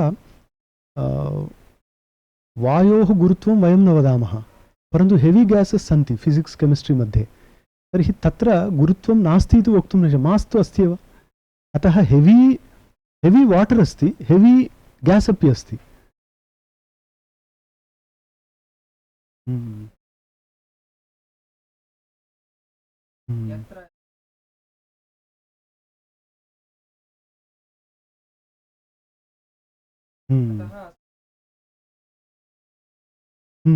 किञ्चित् चिन्तयामः। किञ्चित् प्रथमं किञ्चित् स्थापयित्वा प्रतिज्ञावाक्यं तत् किञ्चित् परिष्कृत्य अग्रे गन्तव्यं। यतः आधुनिकशास्त्रे मास् रूपेण यत् स्वीक्रियते पार्टिकल् मध्येपि स्वीक्रियते। तस्य पार्टिकल् कुत्र गुरुत्वमस्ति इति किञ्चित् चिन्तनीयं। पार्टिकल् मध्ये गुरुत्वं कुत्र?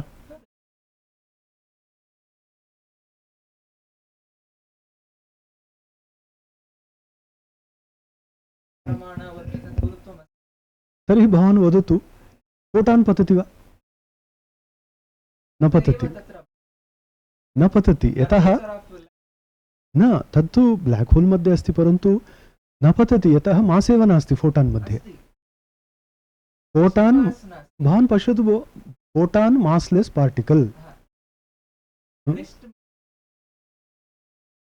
न ఈవెన్ భవాన్ హొరైజన్ मध्ये ब्लैक होल मध्ये पश्यति चेदपि तत् कंडेन्स्ड लाइट इति कारणेन न क्षिपति, तत् तत्र कंडेन्स्ड भवति। तद् औटर् हॉराइजन मध्ये किंवा सेंटर मध्ये तत् नाभि मध्ये वयं पश्यामश्चेत् तस्य स्वयं नास्ति।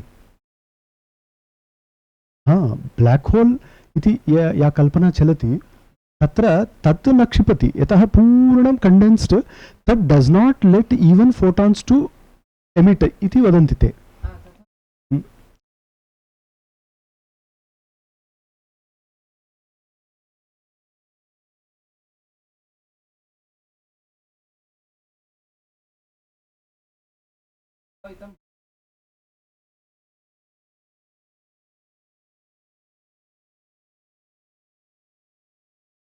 न न यतः तत्र मास् भवति चेत् तद् ब्लैक होल एव न भवति।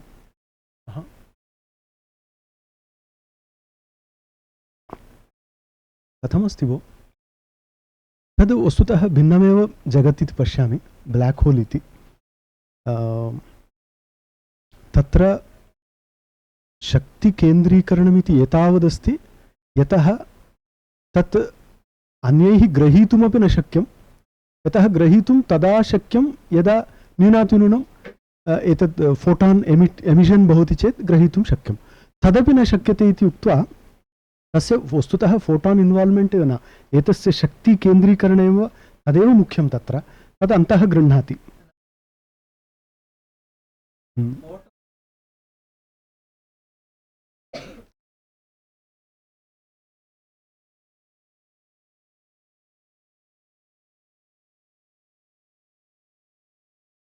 न फोटान् पथं कदापि न परिवर्तयति वो न।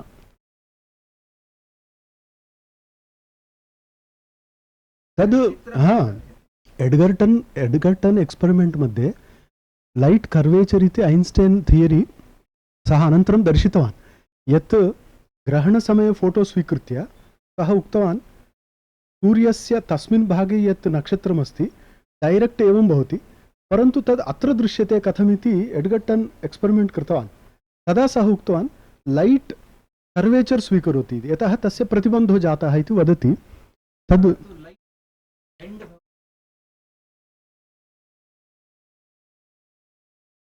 तर्हि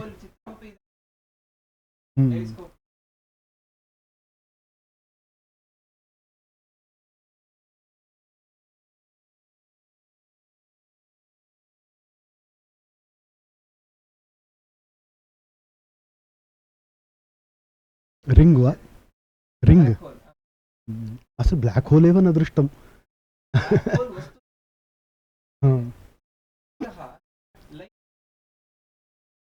तदपि केन दर्शितं, केन टेलिस्कोप वा केन टेलिस्कोप माध्यमेन, यतः सा एका black holes are not black इति एकं पुस्तकमपि अस्ति।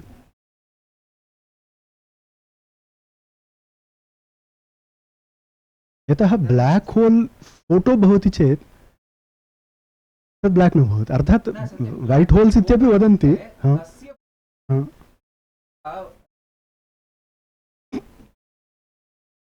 ते वदन्ति अन्तः एव ब्लैक एमिशन् न भवति इति।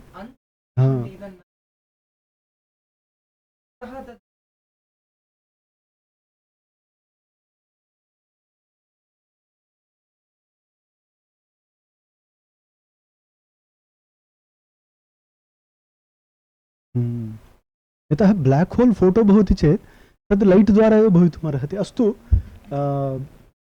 भवन्तः किञ्चित् गृहीतवन्तो वा इतः चर्चा विषयं कृतं वा? ठीक है, भवन्तः अपि किञ्चित् black red blue yellow white holes इत्यादिकं चिन्तयन्तु, पश्यामः। परन्तु अयम् एकः तादृशः विषयः रोचकः, अतः चिन्तनीयम्। इदानीं पश्यन्तु भो, परिमाणविषये परिमाणमिति गुणः, परिमाणकारणं तद्गत परमाणुसंख्या,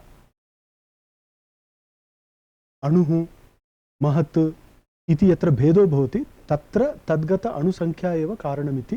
अतः एतत् सर्वं संख्या परिमाणस्य कारणं, संख्या गुरुत्वस्यापि कारणं, संख्या पतनकारणम् इति सर्वं सम्बद्धं। तत् किञ्चित् अवलोकनीयं। परिमाणम् अनन्तरं पृथक्त्वम् इत्युक्तं। पृथक्त्वम् इति कस्यापि एकस्य पदार्थस्य धर्मो नास्ति, बुद्धिसापेक्षम्। अतः अयमस्मात् पृथक् इति तथा बुद्ध्या गृह्यते। पृथक्त्वं संयोगः, संयोगः इति तु भौतिकः गुणः। संयोगः इति कञ्जङ्क्षन् इति वयं वदामः। तर्हि कञ्जङ्क्षन् परमाणुद्वय संयोगे एव न स्वीकृतश्चेत् द्वेणुकादिक्रमेण स्थूलभूतानाम् उत्पत्तिरेव न भवेत्। अतः तत्र संयोगः एकः उच्यते।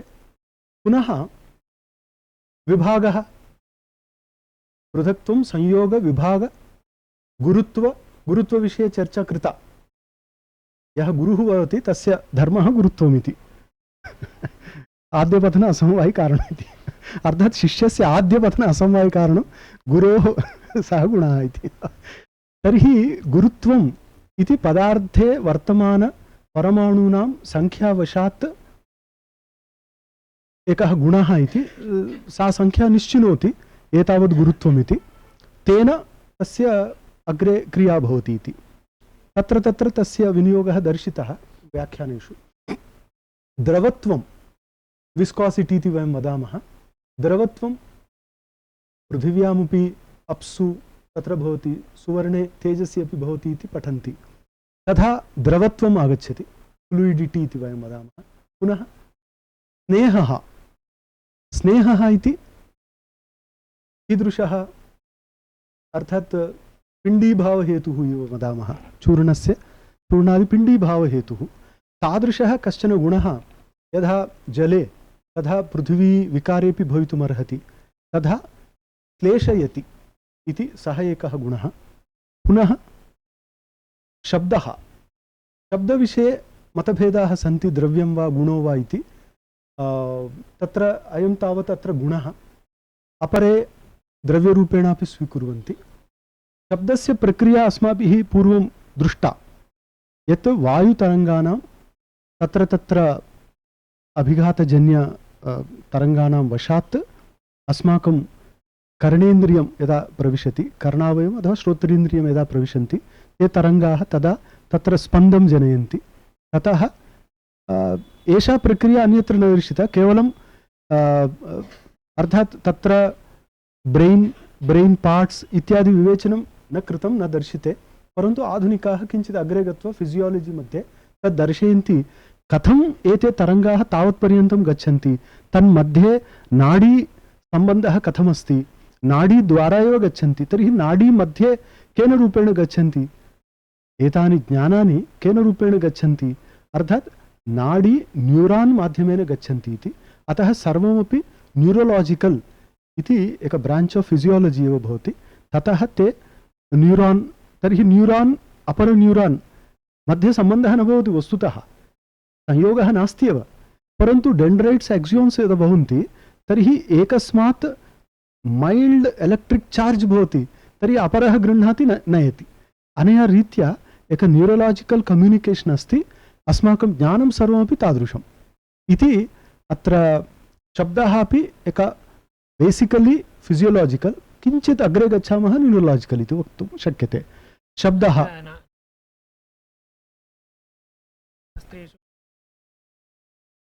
अस्माकं तु 270,000 नाड्यः अत्र विज्ञानेपि। यतः नाडी इति तु सैव, केवलम् अस्माकं नामानि अलम्बुसा, पूषा, हस्तिजिह्वा, सरस्वती, कुः इति वयं वदामः। यथा अत्र अत्र ते तथा न दर्शयन्ति, परन्तु नाड्यः सन्ति।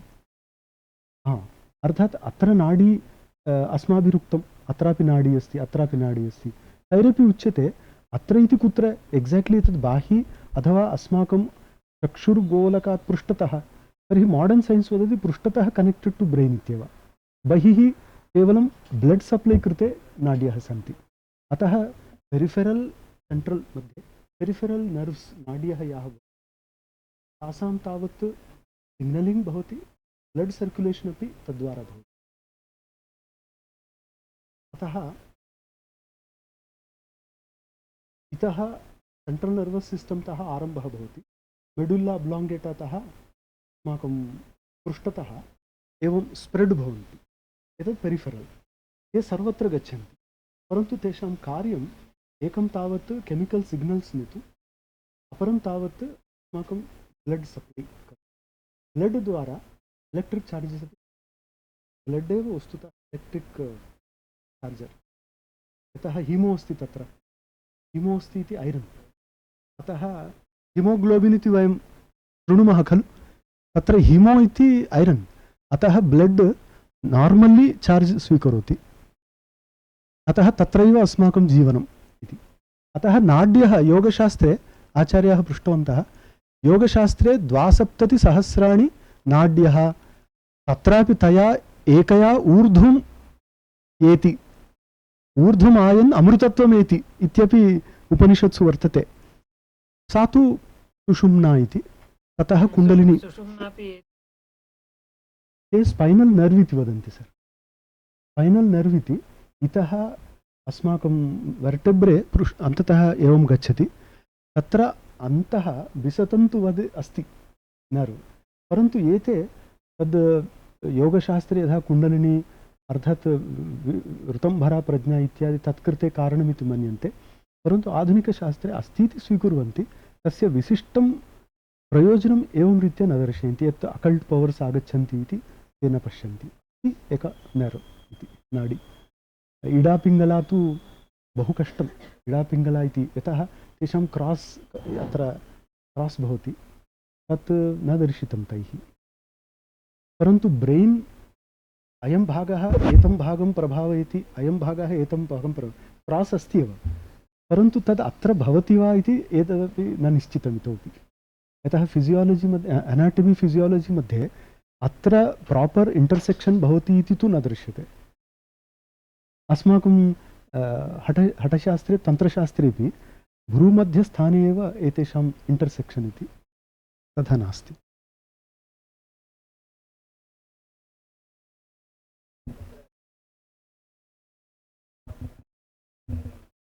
भवितुम् अर्हन्ति भो, यतः उपनिषत्सु 72,000 इत्युक्तं, भवान् कौण्ट् कृतवान् वा? कोऽपि न कृतवान्, एवं भवन्ति इत्येव।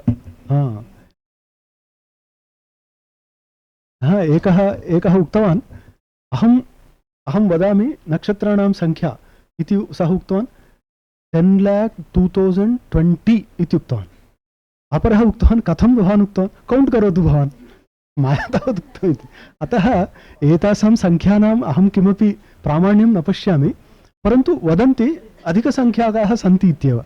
यदि अल्पसंख्याकाः भवन्ति वयमपि गणयितुं शक्नुमः, यदि ते वदन्ति 10 तर्हि 10 कुत्र कुत्र इति वयं कर्तुं, यदि 100 इति वदन्ति तर्हि कोऽपि कर्तुं न शक्नोति इति। अतः एतदेवं स्वीकर्तव्यं शब्दप्रमाणम् इति।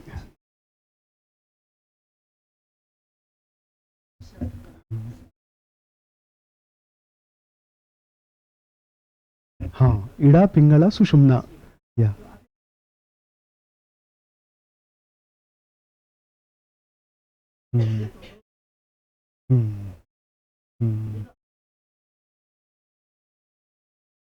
वही फिजियोलॉजी में ऐसा कुछ नहीं दिख रहा है, मगर वो योगानुभव से मिल सकता है।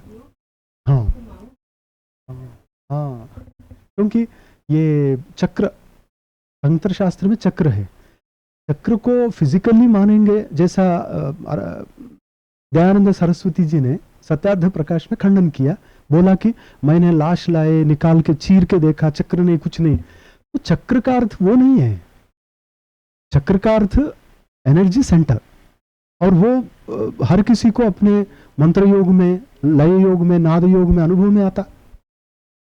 मैं जब नेदरलैंड्स में था महर्षि महेश योगी के साथ, तो बहुत डीप मेडिटेशंस चलते थे, तब लगा कि ये सब ऐसा ही कल्पना नहीं बताई इन्होंने, जैसे वज्रयान में टिबेटन, तो इतना अद्भुत उन्होंने किया क्योंकि उन्होंने अनुभव किया। हम शहर में रहते हुए, सब प्रकार के गंदगी में रहते हुए हम सोचेंगे वो अनुभव मुझे चाहिए, नहीं मिलता। और हम कहते हैं वो नहीं है, मुझे नहीं मिल रहा है ना, तो मेरे अनुभव में नहीं है तो विषय ही नहीं है। तो ये गलत, मेरे अनुभव में नहीं क्योंकि मैं उसका काबिल नहीं हूं, मेरी काबिलियत को बढ़ाना, मेरी इस योग्यता को बढ़ाना, तो ये एक क्रम से होता है।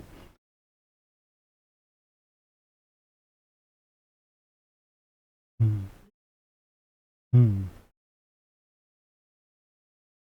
नहीं, वो फिजियोलॉजी में स्पाइनल नर्व करके, स्पाइनल कॉर्ड के बीच में बहुत सटल एक नर्व दिखाई दिया। उनका कहना है कि इलेक्ट्रिक चार्जेस को ले जाने वाला ये है, ऐसा आधुनिक ने बताया। और वो फिजियोलॉजी में दिखता है हमको कि उसके जो सेरेब्रल जो है, उसके नीचे सर्वाइकल है, थोरैसिक है, उसके नीचे पेल्विक है।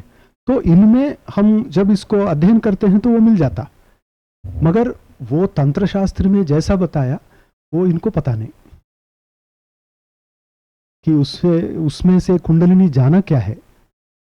वो फिजिकली हम मेजर कर सकते कि देखो देखो ये कुंडली, ये थर्मामीटर में मर्क्यूरी जैसे जा रहे ऐसा, वो अभी तक नहीं हुआ, और वो योगी को होता है।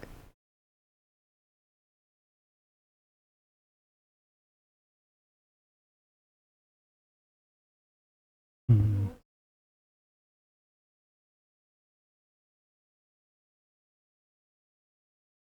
हम्म,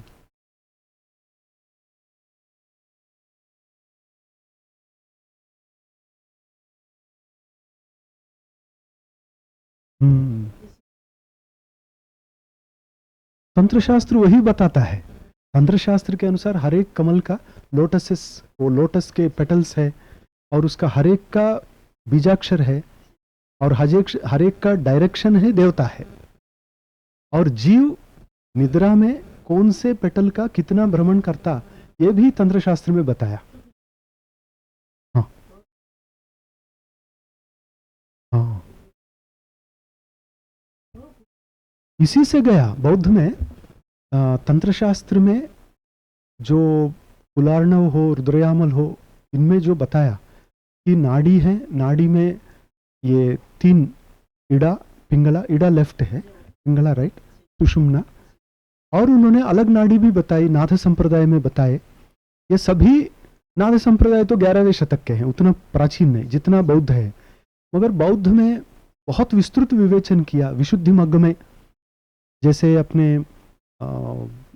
आप विनय पिटक में, सुत्त पिटक अभिधम्म पिटक अलग, विनय पिटक में जब हम पढ़ेंगे तो लगभग 38 ध्यान प्रकार बताए, तो उसमें कुछ सूक्ष्म विषय ध्यान के आए हैं।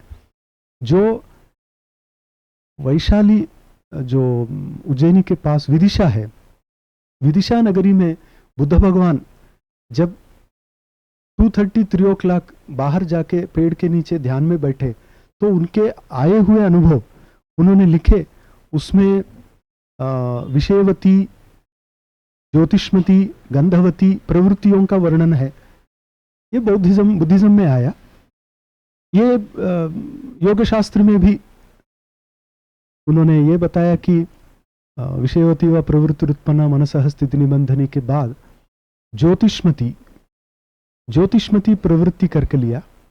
इसका शंकराचार्य ने श्वेताश्वतर उपनिषद भाष्य में ज्योतिष्मती के साथ और प्रवृत्तियां कैसी रहती हैं योग में, तो उन्होंने शब्दवती, गंधवती प्रवृत्ति अलग अलग होती हैं करके लिखा।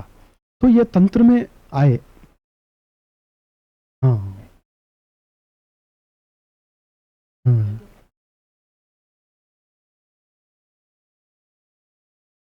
हम्म। दोनों चक्र नहीं लगाते हैं, दोनों का क्रॉस करना सिर्फ ये आज्ञा चक्र में ही, बाकी में नहीं होता। हाँ, ऐसा होते ये क्रॉस करते हैं, ऐसा तंत्र शास्त्र का। हाँ, उनका कहना है हर चक्र का जो मूलाधार से, मूलाधार मणिपुर, अनाहत, अनाहत तो ये है स्वाधिष्ठान, और उसके ऊपर ये अनाहत, विशुद्धि और आज्ञा, सहस्रार। तो ये चक्रों का उनका कहना है कि शक्ति वहाँ केंद्रित है। ये कोई भी थोड़ा मंत्र योग में थोड़ा अगर सफल हुआ तो उसको समझ में आता कि मंत्र स्पंद के रूप में कहाँ कहाँ वो अपना वाइब्रेशन देता है। जैसे वो थोड़ा अच्छा ध्यान में बैठकर मंत्र को लेता तो वो मंत्र अपने टंग से स्लिप होके यहाँ विशुद्धि के जगह में वो तट तट तट तट करता रहेगा, वहाँ से कहीं भी नहीं, करेक्ट वो ये अनाहत के पास ही आएगा, बाद में ना भी। तो उसको वो समझ में आएगा कि जहाँ वो स्पंद कर रहा है वो उसका चक्र स्थान है, इसीलिए चक्र को शक्ति केंद्र ऐसा ही माना। वहाँ ग्रंथि जो बताई गई 3 ग्रंथि नीचे से ऊपर तक, वो ग्रंथि तो हृदय ग्रंथि ही ऐसा ही शास्त्रकार बोलते हैं, और उनको विष्णु ग्रंथि, रुद्र ग्रंथि, ब्रह्म ग्रंथि ऐसा भी बताया गया। और वो भौतिक रूप से ग्रंथि नहीं है, वो अहंकार के रूप में ग्रंथि, मोह के रूप में ग्रंथि ऐसा मानते। तो हम वैसा शब्द तक आए हैं। ये शब्द एक फिजिकल है, ये कोई कल्पना नहीं है, अर्थात बौद्धिक नहीं। फिर शब्द के बाद और देखिए, वहां से हम अलग इसमें आ गए। ये 3rd रो में जो है उसमें बुद्धि, ये बहुत महत्वपूर्ण है सांख्य में और न्याय वैशेषिक में भी, क्योंकि यही अपना बंधन या मोक्ष डिसाइड करने वाला। इसे हम कैसा हमारे हाथ में रखेंगे, कैसा उसको यूज करेंगे, तत्वज्ञान कैसे प्राप्त करेंगे, तो ये सारे शास्त्र के विषय हैं। बुद्धि, इसका स्वरूप क्या? बुद्धि उपलब्धि ज्ञानमित्य अनर्थांतरम करके एक सूत्र है, वो क्या कहता है? आप बुद्धि कहो, ज्ञान कहो, उपलब्धि कहो, वही एक ही अर्थ है। बुद्धि का अर्थ ज्ञान, और ज्ञान आत्मा का एक गुण, ये बताया गया। तो ये अमूर्त है, मगर उसका दर्शन में ज्यादा महत्व बताया गया। जब इसको कंपेयर करेंगे आप पाश्चात्य विज्ञान शास्त्र से, आपको यह स्पष्ट होगा कि ऑल नॉलेज फिजिकल, रूप इत्यादि ज्ञान, आप जिस किसी का भी ज्ञान पा रहे हैं तो आपको नर्व रिएक्शंस हो रहे हैं, न्यूरोलॉजिकल रेस्पॉन्सेस हो रहे हैं, पार्टिकल बम्बार्डमेंट हो रहा है, तभी आपको ज्ञान हो रहा है। सो ये ज्ञान रिलेटेड टू हमारे फिजिकल ये एक, मगर आत्मज्ञान, सो आत्मज्ञान वो मन से ही होता है, मन से ही इदम आप्तव्यम, ऐसा उपनिषद में भी बताया और वैशेषिक में भी वैसा ही है कि मनोमात्र से गोचरहा, तो मन से ही इसका, क्योंकि वो एक कॉर्पोरियल ये नहीं है, आत्मा नॉर्मल मैटर नहीं है। और इति न्याये ज्ञानमिति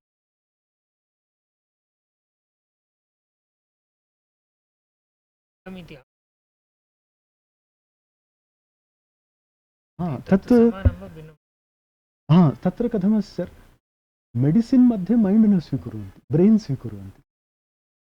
मैण्ड् ब्रेन् मध्ये भेदः, ब्रेन् फिजिकल, मैण्ड् ते वदन्ति अब्स्ट्राक्ट् इति।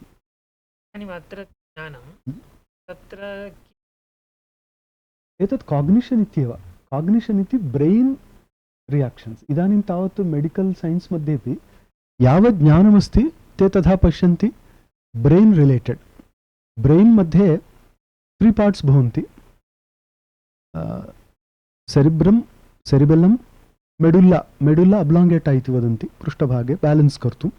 तर्हि अत्रैव अस्माकं सर्वमपि ज्ञानं, ज्ञानकारणं, ज्ञानरहस्यं निक्षिप्तं। तत्र सेरेब्रल् कार्टेक्स् तन्मध्ये एव कश्चन भागः अधः आगच्छति, तद् थैलमस्, तत् अधः हाइपोथैलमस् इति किञ्चित् प्रोजेक्टेड् भवति, तत्रैव पीनियल् ग्ल्याण्ड् भवति। एतद् ज्ञानस्य मूलमिति मेडिकल साइंस मध्ये। कथम् इत्युक्ते ततः निर्गत केमिकल सिग्नल्स् सर्वत्र गच्छन्ति।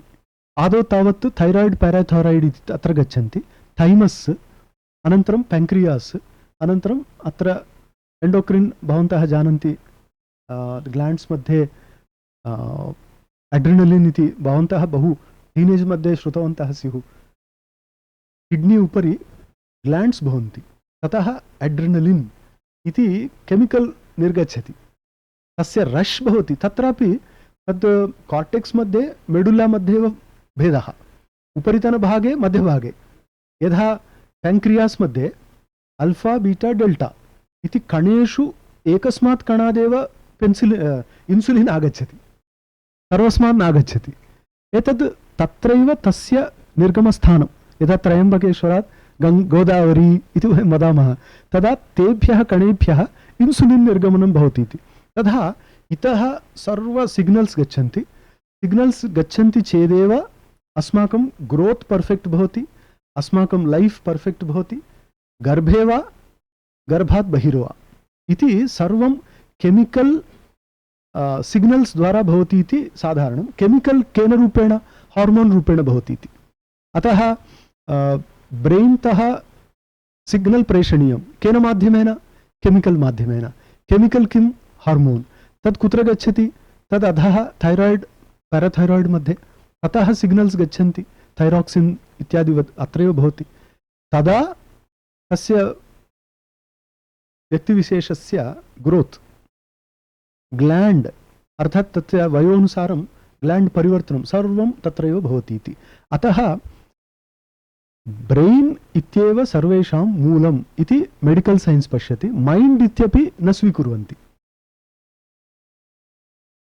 तावदेव। अतः मैण्ड् इति फिजिकल् नास्ति इति ते वदन्ति। एतद् मैण्ड् डेकार्त् समये अर्थात् 16th सेञ्चुरी एण्ड् डेकार्त् समये एव मैण्ड् इति एकम् आगतं। तस्य प्रसिद्धं वाक्यं भवान् द्रष्टुं शक्नोति, काजिटो एर्गो सम् इति एकं वाक्यमस्ति भो, तद् डेकार्ते वाक्यमस्ति। डेकार्त् इति फ्रेञ्च् फिलोसोफर्, सः टाप् बयालजिस्ट्, टाप् सैण्टिस्ट्। सः किं कृतवान् इति, काजिटो एर्गो सम्, ऐ थिङ्क् देर्फोर् ऐ आम्, तस्य लेक्चर् त्रयमस्ति। तत्र एकत्र सः लिखितवान् काजिटो एर्गो सम् इत्युक्ते ऐ थिङ्क् देर्फोर् ऐ आम्। तर्हि तत्र प्रपोसिशन् द्वयमस्ति, ऐ थिङ्क् ऐ आम्, कनेक्टर् किमस्ति? देर्फोर्। एवं खलु, तस्मात् तथा इति पञ्चावयववाक्ये दृश्यते खलु, तथा अत्रापि देर्फोर् ऐ थिङ्क् ऐ आम्। तर्हि किं जायते? देर्फोर् इति कनेक्ट् कुर्वन्ति चेत् ऐ आम् इति एक्सिस्टेन्स्, ऐ थिङ्क् इति थाट्। तर्हि यावत् कालपर्यन्तम् अहं चिन्तयामि अथवा मम चिन्तनं चलति, चित्तवृत्तयः भवन्ति, तावत् कालपर्यन्तं मम अस्तित्वम् इति कनेक्षन्, कास् एण्ड् एफेक्ट् रिलेशन् लभ्यते। तत् प्रथमव्याख्याने तथा सर्वे गृहीतवन्तः। तदा सेकेण्ड् व्याख्यानतेन तत् किञ्चित् परिष्कृत्य उक्तम्, I never suppose to demonstrate any cause and effect relation between these two, it is only coincidental इति एकं वाक्यमस्ति। किं वदति, मम दृष्ट्या मम थाट् इति मम एक्सिस्टेन्स् कृते कारणमिति अहं दर्शयितुं नेच्छामि, परन्तु दर्शनं चिन्तनम् अस्तित्वम् इति द्वयं सम्बद्धम् इति सः एकं दर्शयति तथा। तर्हि सः मैण्ड् इति एकं प्रयुक्तवान्। अतः मैण्ड् इति ततः आरभ्य बहु प्रसिद्धं जातं, परन्तु मेडिसिन् मध्ये तथा न स्वीकुर्वन्ति। मैण्ड् कुत्र अस्ति? ब्रेन् एकत्र अस्ति, तर्हि मैण्ड् सर्वत्र अस्ति इति वक्तव्यं शरीरे, तथा किमपि वदन्ति ते, तथा अस्ति सर। एवं बुद्धिः, बुद्ध्यनन्तरं सुखं दुःखं धर्मः अधर्मः इच्छा द्वेषः प्रयत्नः इति सन्ति खलु। तत्र सुखं, सुखमित्युक्ते अनुकूले वेदनीयम् इति। तत्र पुनः अस्माकं सुखेषु सुखानुशयी रागो भवति, सुखे तत् साधने वा इति एकः क्रमः। तथा दुःखमिति, तर्हि दुःखे दुःखकारणेपि अस्माकं मन्युर्भवति, सः क्रोधः द्वेषः इति। एवं तद्द्वयमपि सम्बद्धं, सुख दुःख रागद्वेष इति सम्बद्धं। पुनः इच्छा, सर्वत्रापि इच्छा स्वीकृता एव, सृष्टेः मूलमेव इच्छा इति स्वीकुर्वन्ति, अतः इच्छा काचन शक्तिरस्ति इति। पुनः इच्छा प्रार्थना इति कुत्रचित् व्याख्याने उच्यते। पुनः द्वेषः अभवत्। प्रयत्नः, प्रयत्नः इति वैशेषिकदर्शने विशेषतः पञ्चमाध्याये अत्यन्तप्रमुखः विषयः। यतः तत्र तत्र कथं प्रयत्नो भवति, नोदनविशेषात् इत्यत्र वदति, नोदनमिति तु प्रयत्नः, तर्हि क्वचित् लिविङ्ग् बाडि मध्ये प्रयत्नो भवति, तर्हि यत्र क्रिया भवति नान् लिविङ्ग् बाडीस् मध्ये तत्र लिविङ्ग् बाडि कारणेनैव, अर्थात् स्वयं नान् लिविङ्ग् अर्थात् इनर्ट् मैटर् मध्ये स्वयं प्रयत्नो वा क्रिया वा न भवति यावत् कालपर्यन्तम् अपरस्य इंटरफियरेन्स् न भवति इति।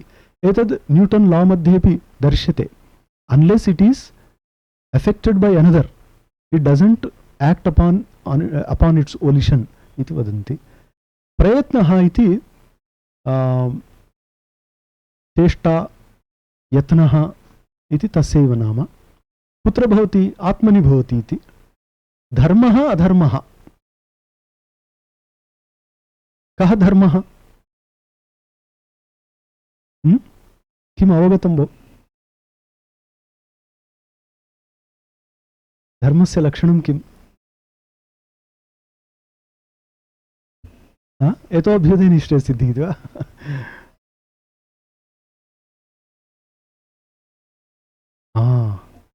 ठीक है, तर्हि सः धर्मः, व्यासमहर्षिः वदति परोपकारे एव धर्मः, अन्यत् सर्वमपि अधर्मः इत्येव। पुनः तद् भिन्नं, परन्तु तद् विपरीतफलजनकम् अधर्मरूपेण स्वीक्रियते। संस्कारः,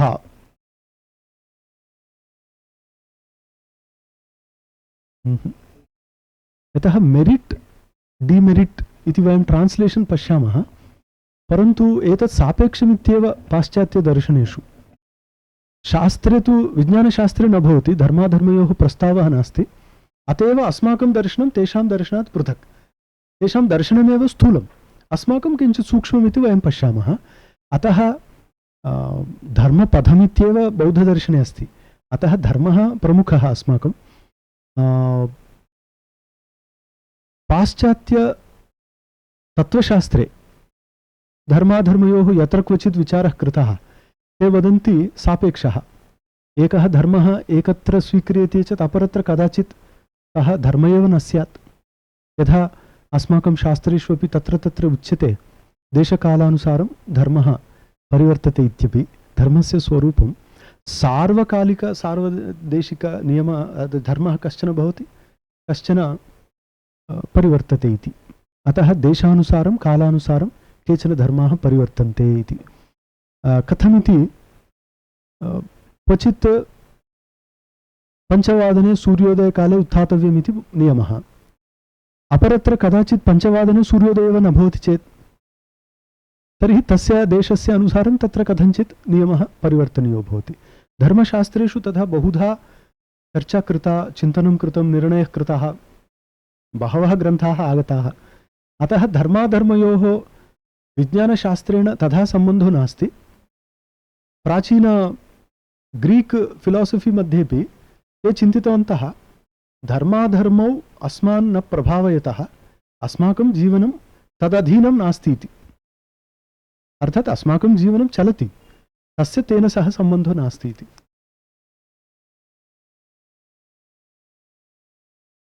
संस्कारः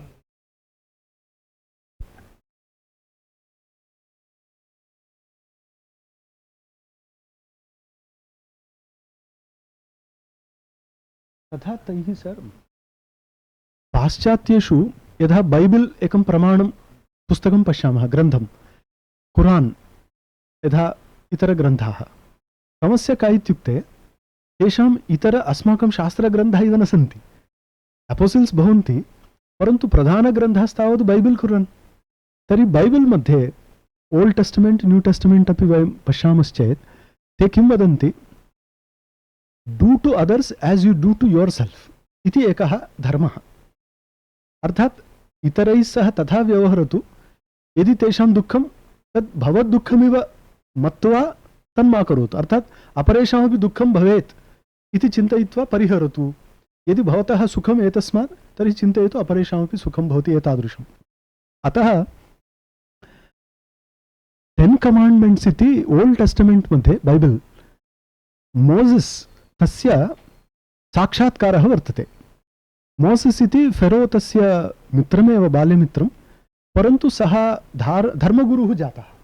मोसेस्, मूसा इति वदन्ति, सः धर्मगुरुर्भूत्वा सर्वान् स्वीकृत्य उक्तवान्, एषः राजा अस्मान् मारयेत्, अनन्तरम् इदानीं तु नगरं पूर्णं जलमग्नं भविष्यति, मया सह ये आगच्छन्ति ते रक्षिताः भविष्यन्ति, आगच्छन्तु इति। सर्वे गच्छन्ति, कुत्र? समुद्रपर्यन्तं। समुद्रः भवति, इदानीं समुद्रम् उल्लङ्घ्य गन्तव्यं, परन्तु समुद्रजलमस्ति। सर्वे वदन्ति पृष्ठतः सैन्यं, राजसैन्यम् अस्मान् मारयेदेव, पुरतः समुद्रजलं, तर्हि मरणं तावत् अस्ति एव अद्य, किमर्थमेवम् आनीतं? तर्हि सः वदति, in the name of God give अस् दि पाथ्। तदा एवं बैबल् मध्ये अस्ति, जले मार्गः प्राप्तः इति। ते गताः, यदा तत् क्रॉस् कृत्वा गताः, तत्र फस्ट् सेटल्मेंट् कृतम्। इदानीं यद् युद्धं चलति सर्वत्र, सिरिया, जोर्डान् वा एतत् इदानीं चलति खलु, इस्रायल् एण्ड् पालेस्तीन्, सर्वमपि एतदेव, एकस्यैव पितुः। यथा कुरुवंशस्य अत्र धार्तराष्ट्राः, अत्र पाण्डवाः, तथा तत्रापि तथैव युद्धं, सर्वनाशः तत् चलति। तत्र ते फस्ट् गत्वा मोसेस् कानिचन वाक्यानि उक्तवान् प्रथमवारं। तानि अस्माकं तेषां सम्प्रदाये 10 कमाण्ड्मेण्ट्स् इति प्रसिद्धानि वाक्यानि। तानि वाक्यानि विहितप्रतिषिद्ध नियमबोधकानिव भवन्ति। तत्र उच्यते, दौ शल्ट् नाट् कमिट् अडल्टरी, दौ शल्ट् नाट् कवेट् अदर्स् वेल्त् इति वाक्यानि भवन्ति।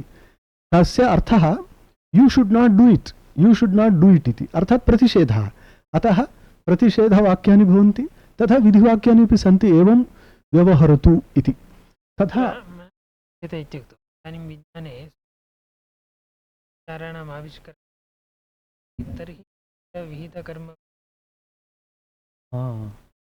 उपकरणेन न पश्यन्ति, तैः नैव प्राप्तं। तावत्पर्यन्तं न गतमेव, पाश्चात्यैः तावत्पर्यन्तं न गतम्। आहारवशात्, आहारशुद्धौ सत्त्वशुद्धिः, सत्त्वशुद्धौ ध्रुवा स्मृतिः, तन्नास्ति। अतः तथा तेषां बुद्धिः अन्यत्र बहु तेजस्विनी। अस्मिन् विषये सर्वे नोक्तवन्तः सर। एक सोफिस्ट्स् इति पूर्वम् आसन्, सोफिस्ट् इति, ते सोफिया इति वयं वदामः। ते किञ्चित् मारल् इति स्वीकृतवन्तः, परन्तु अपरे सर्वेपि इन्क्लूडिङ्ग् बर्ट्रण्ड् रस्सेल्, विन्स्टन् चर्चिल्, ब्रिटिश् प्राग्मेटिक्स्, अनन्तरं जोपा सार्त्, एते सर्वेपि मारल् इति अधिकं महत्त्वं न दत्तवन्तः। स्वयमेव मोरालिटी नासीत्, तद् भिन्नम्। एवं अतः यदि वयं वदामः एतत् अधर्माय भवति, तर्हि बहुत्र अधर्ममेव न पश्यन्ति। यथा अस्माकं गोहत्या, तत्तु नियतरूपेण चलति, अन्यत्र सर्वत्रापि चलति, भारतेपि चलति। तर्हि तद् अधर्माय वा? तर्हि केचन पश्यन्ति, केचन न पश्यन्ति। तर्हि पश्यतां किं फलम्, अपश्यतां किं दुष्फलम् इति द्रष्टव्यं। तद् किञ्चित् स्टाटिस्टिकल् रिसर्च् एक्स्पेरिमेण्टल् भवति। तथा एकः संस्कारः इति एकः गुणः। संस्कारः इत्युक्ते वेगः, स्थितिस्थापकता, भावना इति वयं जानीमः। तथा आत्मगतः कश्चन संस्कारः, तदितरपदार्थगतः कश्चन संस्कारः भवति इति। स्थितिस्थापकता बहिर्भवति, आत्मनि भावना इत्यादि भवति इति। एवम् एकैकस्य पदार्थस्य स्वरूपविश्लेषणं कृत्वा तद्गतधर्मं वा किञ्चन स्वरूपं वा सम्यक् समुन्नीय प्रदर्शितम् अस्मिन् शास्त्रे। अतः सर्वदापि वैशेषिकदर्शनं शास्त्रान्तरात् विलक्षणम् उपयोगी, परन्तु सर्वदा अस्माभिः किं चिन्त्यते, अन्तिमं लक्ष्यं किम्, अन्तिमलक्ष्यपर्यन्तं गन्तुम् एतद् दर्शनं समर्थं न वा इति चिन्त्यते। तर्हि अन्तिमलक्षणं यदि निःश्रेयसं, तर्हि निःश्रेयसस्य स्वरूपं किं, तद् एतैः सम्यक् प्रोक्तं न वा, तत् साधनं सम्यक् दत्तं न वा इति चिन्तयित्वा शास्त्रान्तरं वयम् आश्रयामः, येन अस्माकं कदाचित् गतिः साधीयसी स्यात् अथवा नेदीयसी स्यात्। एवमपि तद्भवति। तर्हि इदं व्याख्यानमत्र किञ्चित् भग्यते अस्ति, किञ्चित् तद् श्वः पश्यामः। एतावत्पर्यन्तम्। दर्शन के साथ में आपने विज्ञान को का भी अध्ययन आप करते रहे साथ में, तो जिससे आप दोनों को जोड़ के पढ़ पाते हैं समझ। लेकिन हम लोगों का प्रारंभ से ही विज्ञान से इतना कुछ पढ़ने का नहीं रहा, उसकी शब्दावली भी समझने में बड़ी कठिनाई होती है। तो हम लोग दर्शन को तो पढ़ ही रहे हैं, तो विज्ञान को अगर प्रारंभ करना है तो कहाँ से प्रारंभ करें? ये विज्ञान को प्रारंभ करना है तो शुरू से शुरू करना पड़ेगा। यथा यहाँ कोई मंडूकोपलुति नहीं है, मुझे भी दिक्कत आती है, मैं कोई सर्वज्ञ नहीं हूँ, मैं थोड़ा जानता हूँ, मगर मेरे दर्शन के ज्ञान को जोड़कर जितना जानना चाहिए मैं वो करता रहता हूँ, अभी भी करता हूँ, आगे भी करूँगा। इसमें मेरा सौभाग्य ये था, मैं गुरुजी से वही बता रहा था कि मेरे फैमिली में रॉयल फेलोस वहाँ तक गए मेरे भाई हैं। मेरे बड़े भाई एटॉमिक रिसर्च साइंटिस्ट, जिनको इंग्लैंड का रॉयल फेलो मिला, जो बहुत बड़ा रहता है, और भारत के टॉप 3 साइंटिस्ट में उनका नाम है, और वो एटॉमिक रिसर्च सेंटर में से हेड करके बायोटेक्नोलॉजी रिटायर्ड। तो वो अर्जेंटीना में, बेल्जियम में, कोरिया में कई साल किया। हमारा हमेशा ये संवाद चलता था, हमेशा संवाद करते थे हम, वो मुझे बताते थे, मैं आपका जैसा ही एक फ्रेश माइंड से मैं पूछता था। पूछना मेरा स्ट्रेंथ है, पूछना। तद्विद्धि प्रणिपातेन परिप्रश्नेन, ये पता नहीं मेरे लिए भगवान ने बताया होगा, तो मैं पूछता था, पूछने से मुझे कुछ मिला। सो आप भी अलग अलग लोगों से पूछ सकते हैं, एक से नहीं मिला तो दूसरे पूछ सकते हैं। और दूसरी बात, उन्होंने कुछ मुझे टेक्स्ट दिए, ये पढ़ो और मुझे बताओ। तो मैं 10th तक नॉर्मल साइंस स्टूडेंट ही था, नॉर्मल सभी विषय थे, थोड़ा इंटरेस्ट से कुछ पढ़ता था, मगर बाद में उनके वजह से संस्कृत में आकर साथ साथ ये भी रखा।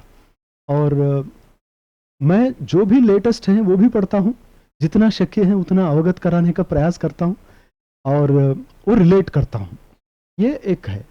और ऐसे आपको बेसिक टेक्स्ट कुछ पढ़ना, जैसे आप शर्माना नहीं, मगर आजकल के 5th 6th 7th science books आप अच्छा पढ़ लीजिए, आपको बेसिक पूरा पक्का हो जाता है।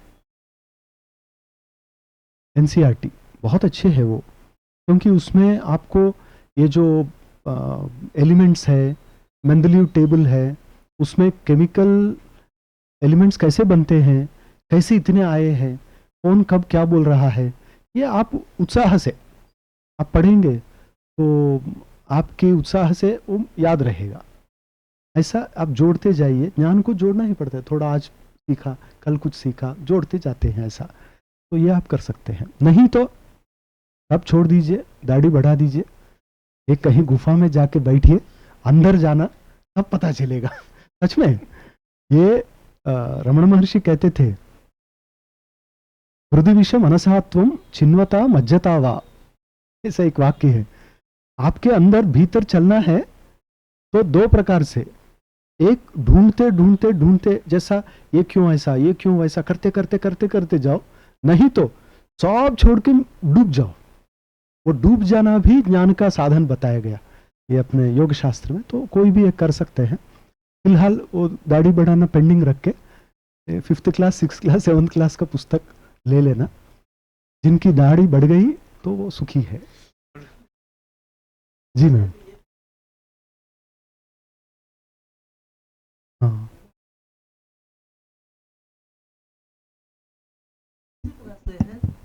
जैसे पानी है, बड़ा नदी में बीच यदि अधिक घूमेगी, हाँ, उस बीच में होल होता है, तो उससे बनाता है। ठीक उसी प्रकार से वो ब्लैक होल उसी तरह से है नहीं है, ये मेरे अपनी तरफ से। अच्छा अच्छा है।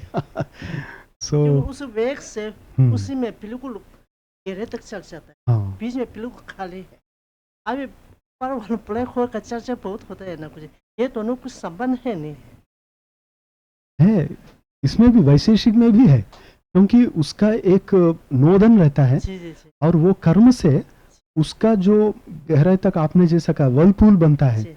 तो वर्लपूल जैसा ही गहराई में जाने का रास्ता मिल जाता है, तो इसमें सब कुछ उसमें समावत होता उसी है, में दिखाई समय नहीं है। देता, सब उसमें डूब जाता है। सच सच ठीक उसी तरह पुलक में जो भी चीज चाहिए उसी में सब। सही, वो तो वैसे ही बताया। ये दोनों थोड़ा समानता है क्या? हाँ, मैं जितना समझ सका, वो एक्चुअली अपने अंदर इतना खींच लेता कंडेंस्ड एनर्जी, किसी को बाहर छोड़ता नहीं, और जब तक फोटॉन बाहर छोड़े नहीं जाते तब तक उसका ग्रहण नहीं होता, तो इसी black, because it is not received, ऐसा। तो आप सबको एक ज्ञान का एक छोटा सा बता के हम समाप्त करेंगे। मैडम ने याद दिलाया करके मुझे याद आया, जेन करके जापानीज एक है, जेन कहते हैं हम। तो हमारे बहुत प्राचीन में बोधि धर्म करके यहाँ से गए केरल से, तो उन्होंने ही ध्यान बताते, तो अलग अलग लोगों ने अलग अलग उच्चारण किया। जब वो गए रिक्यू आइलैंड्स गए, रिक्यू आइलैंड्स ओकिनावा के पास, फिर ओकिनावा गए, ओकिनावा से वो सेटल होके सबको वुहान कटा, वो उन्होंने सिखाया, 14 उन्होंने सिखाया। तो उसके द्वारा अपने आप को फिजिकली मेंटली स्ट्रांग हेल्दी कैसे रख सकते हैं उनको पता चला, ये अच्छा हुआ। तो उस प्रक्रिया को वो कहते थे कि ध्यान प्रक्रिया, तो ध्यान ज़ेन हो गया। हाँ हाँ,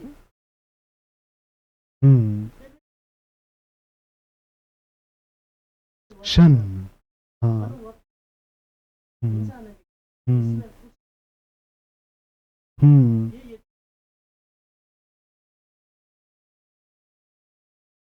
हम्म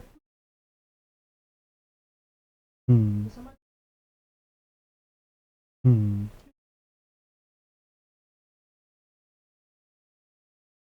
हम्म सही, हम्म हम्म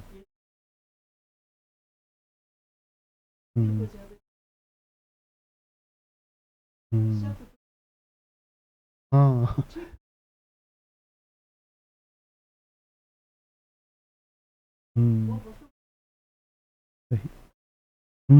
ध्यान है, सही। तो वो ध्यान जो है वो ज़ेन बना। तो ये विषय ऐसा आया कि कोई स्टूडेंट ज़ेन मास्टर के पास गया। अब सब संस्कृत हिंदी फॉलो कर सकते हैं ना? हाँ, किसको हिंदी नहीं आती क्या हाथ ऊपर कीजिए। तो चलो हिंदी में बोलते हैं। तो एक स्टूडेंट गया और उनसे पूछा, आप बहुत पॉपुलर ज़ेन मास्टर है, मुझे ज़ेन पढ़ाइए। तो उन्होंने कहा बहुत अच्छा, वो पहाड़ पे रहते थे अकेले। तो गुरुजी ने कहा बिल्कुल पढ़ाता हूँ, आज से शुरू करेंगे। तो बोले हाँ पढ़ाइए, बैठता हूँ, कहाँ बैठना? तो बोले आप किचन में जाइए, बर्तन धोइए। तो उसको भेज दिया, वो बर्तन धोता गया रोज रोज रोज रोज। 3 महीने हो गए, ज़ेन नहीं, कुछ नहीं, बर्तन तो धुला जा रहे हैं। तो वो आके एक बार गुरुजी से कहा, गुरुजी आप ज़ेन पढ़ाने के लिए बोला और मुझे बर्तन मांगने के लिए कहा, तो ज़ेन कब पढ़ाएंगे? तो उन्होंने कहा अरे याद आया, आपको ज़ेन पढ़ाना है ना, तो ग्रास काटो, घास काटते रहो। तो घास काटते गए। फिर कभी 3 महीने के बाद आके बोला ज़ेन पढ़ाइए गुरुजी। तो उन्होंने कहा बहुत अच्छा, कपड़े हर बार एक एक काम देते गए। तो वो लड़के को ये क्या है, ज़ेन अलग है ना। तब वो इतना करने के बाद उसको अपने अंदर से ही पता चला, हर एक विषय में, हर एक काम में ज़ेन है। ज़ेन अलग क्या सीखना, क्या अलग ढूंढना। आप अगर ये मोमेंट आप जिंदा नहीं है, you are not living this moment, आप ज़ेन दूसरा कब करेंगे, है ना। यदा हरेव विरजेत तदा हरेव प्रव्रजेत कहा हमारे लोगों ने। और ध्यान में भी यत्र यत्र मनोयाति तत्र तत्र समाधयः कहा। अगर वो नहीं है तो आप अलग बैठेंगे, अलग करेंगे और अलग प्रयास करेंगे। महाराष्ट्र में बताते हैं, सिद्ध असुनी साधनावर का निमावे, अर्थात आप सिद्ध होते हुए साधन करते करते अपने आप को दूर रख रहे हो, आप है जैसा, है ना, अमृतस्य पुत्रा वयम जैसा। तो उनको तब पता चला स्टूडेंट को कि अच्छा ज़ेन बोले तो लाइफ है, ये मूवमेंट ऐसा। उन्होंने, और नेक्स्ट टाइम जब गुरुजी बोला ज़ेन पढ़ाऊं क्या, तो उन्होंने कहा हंस के, सच में ज़ेन मुझ में है और कहाँ है। तो ऐसा एक मैंने ज़ेन टीचिंग्स और ओशो उनके इसमें पढ़ा था ऐसा। मगर आप भी ज़ेन पढ़ना वो एक अलग दृष्टि बन जाती है। हाँ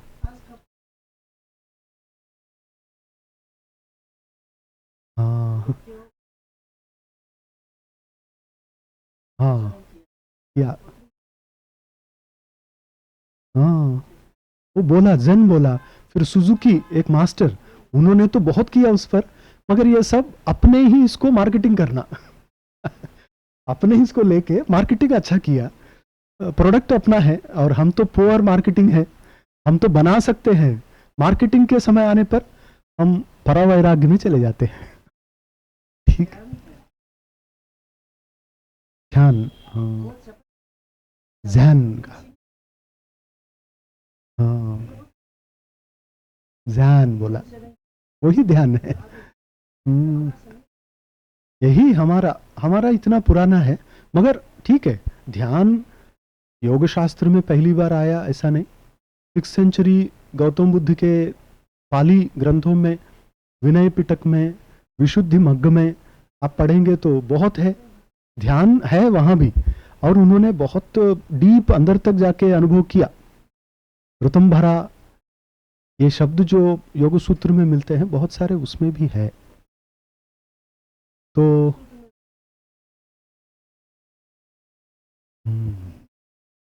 धर्म मेघ समाधि वो भी बुद्धिज्म में दिखाई देता है, प्राचीन में। तो लोग कहते हैं पतंजलि महर्षि ने सब ले लिया वहां से, लिया तो लिया, क्या जाता है उसमें अच्छा दिया। हाँ नहीं क्या मैडम, आदान प्रदान होता रहा। हाँ ज्ञान है ना, ज्ञान है, हाँ आदान प्रदान होता, अच्छा होना बस नहीं होना।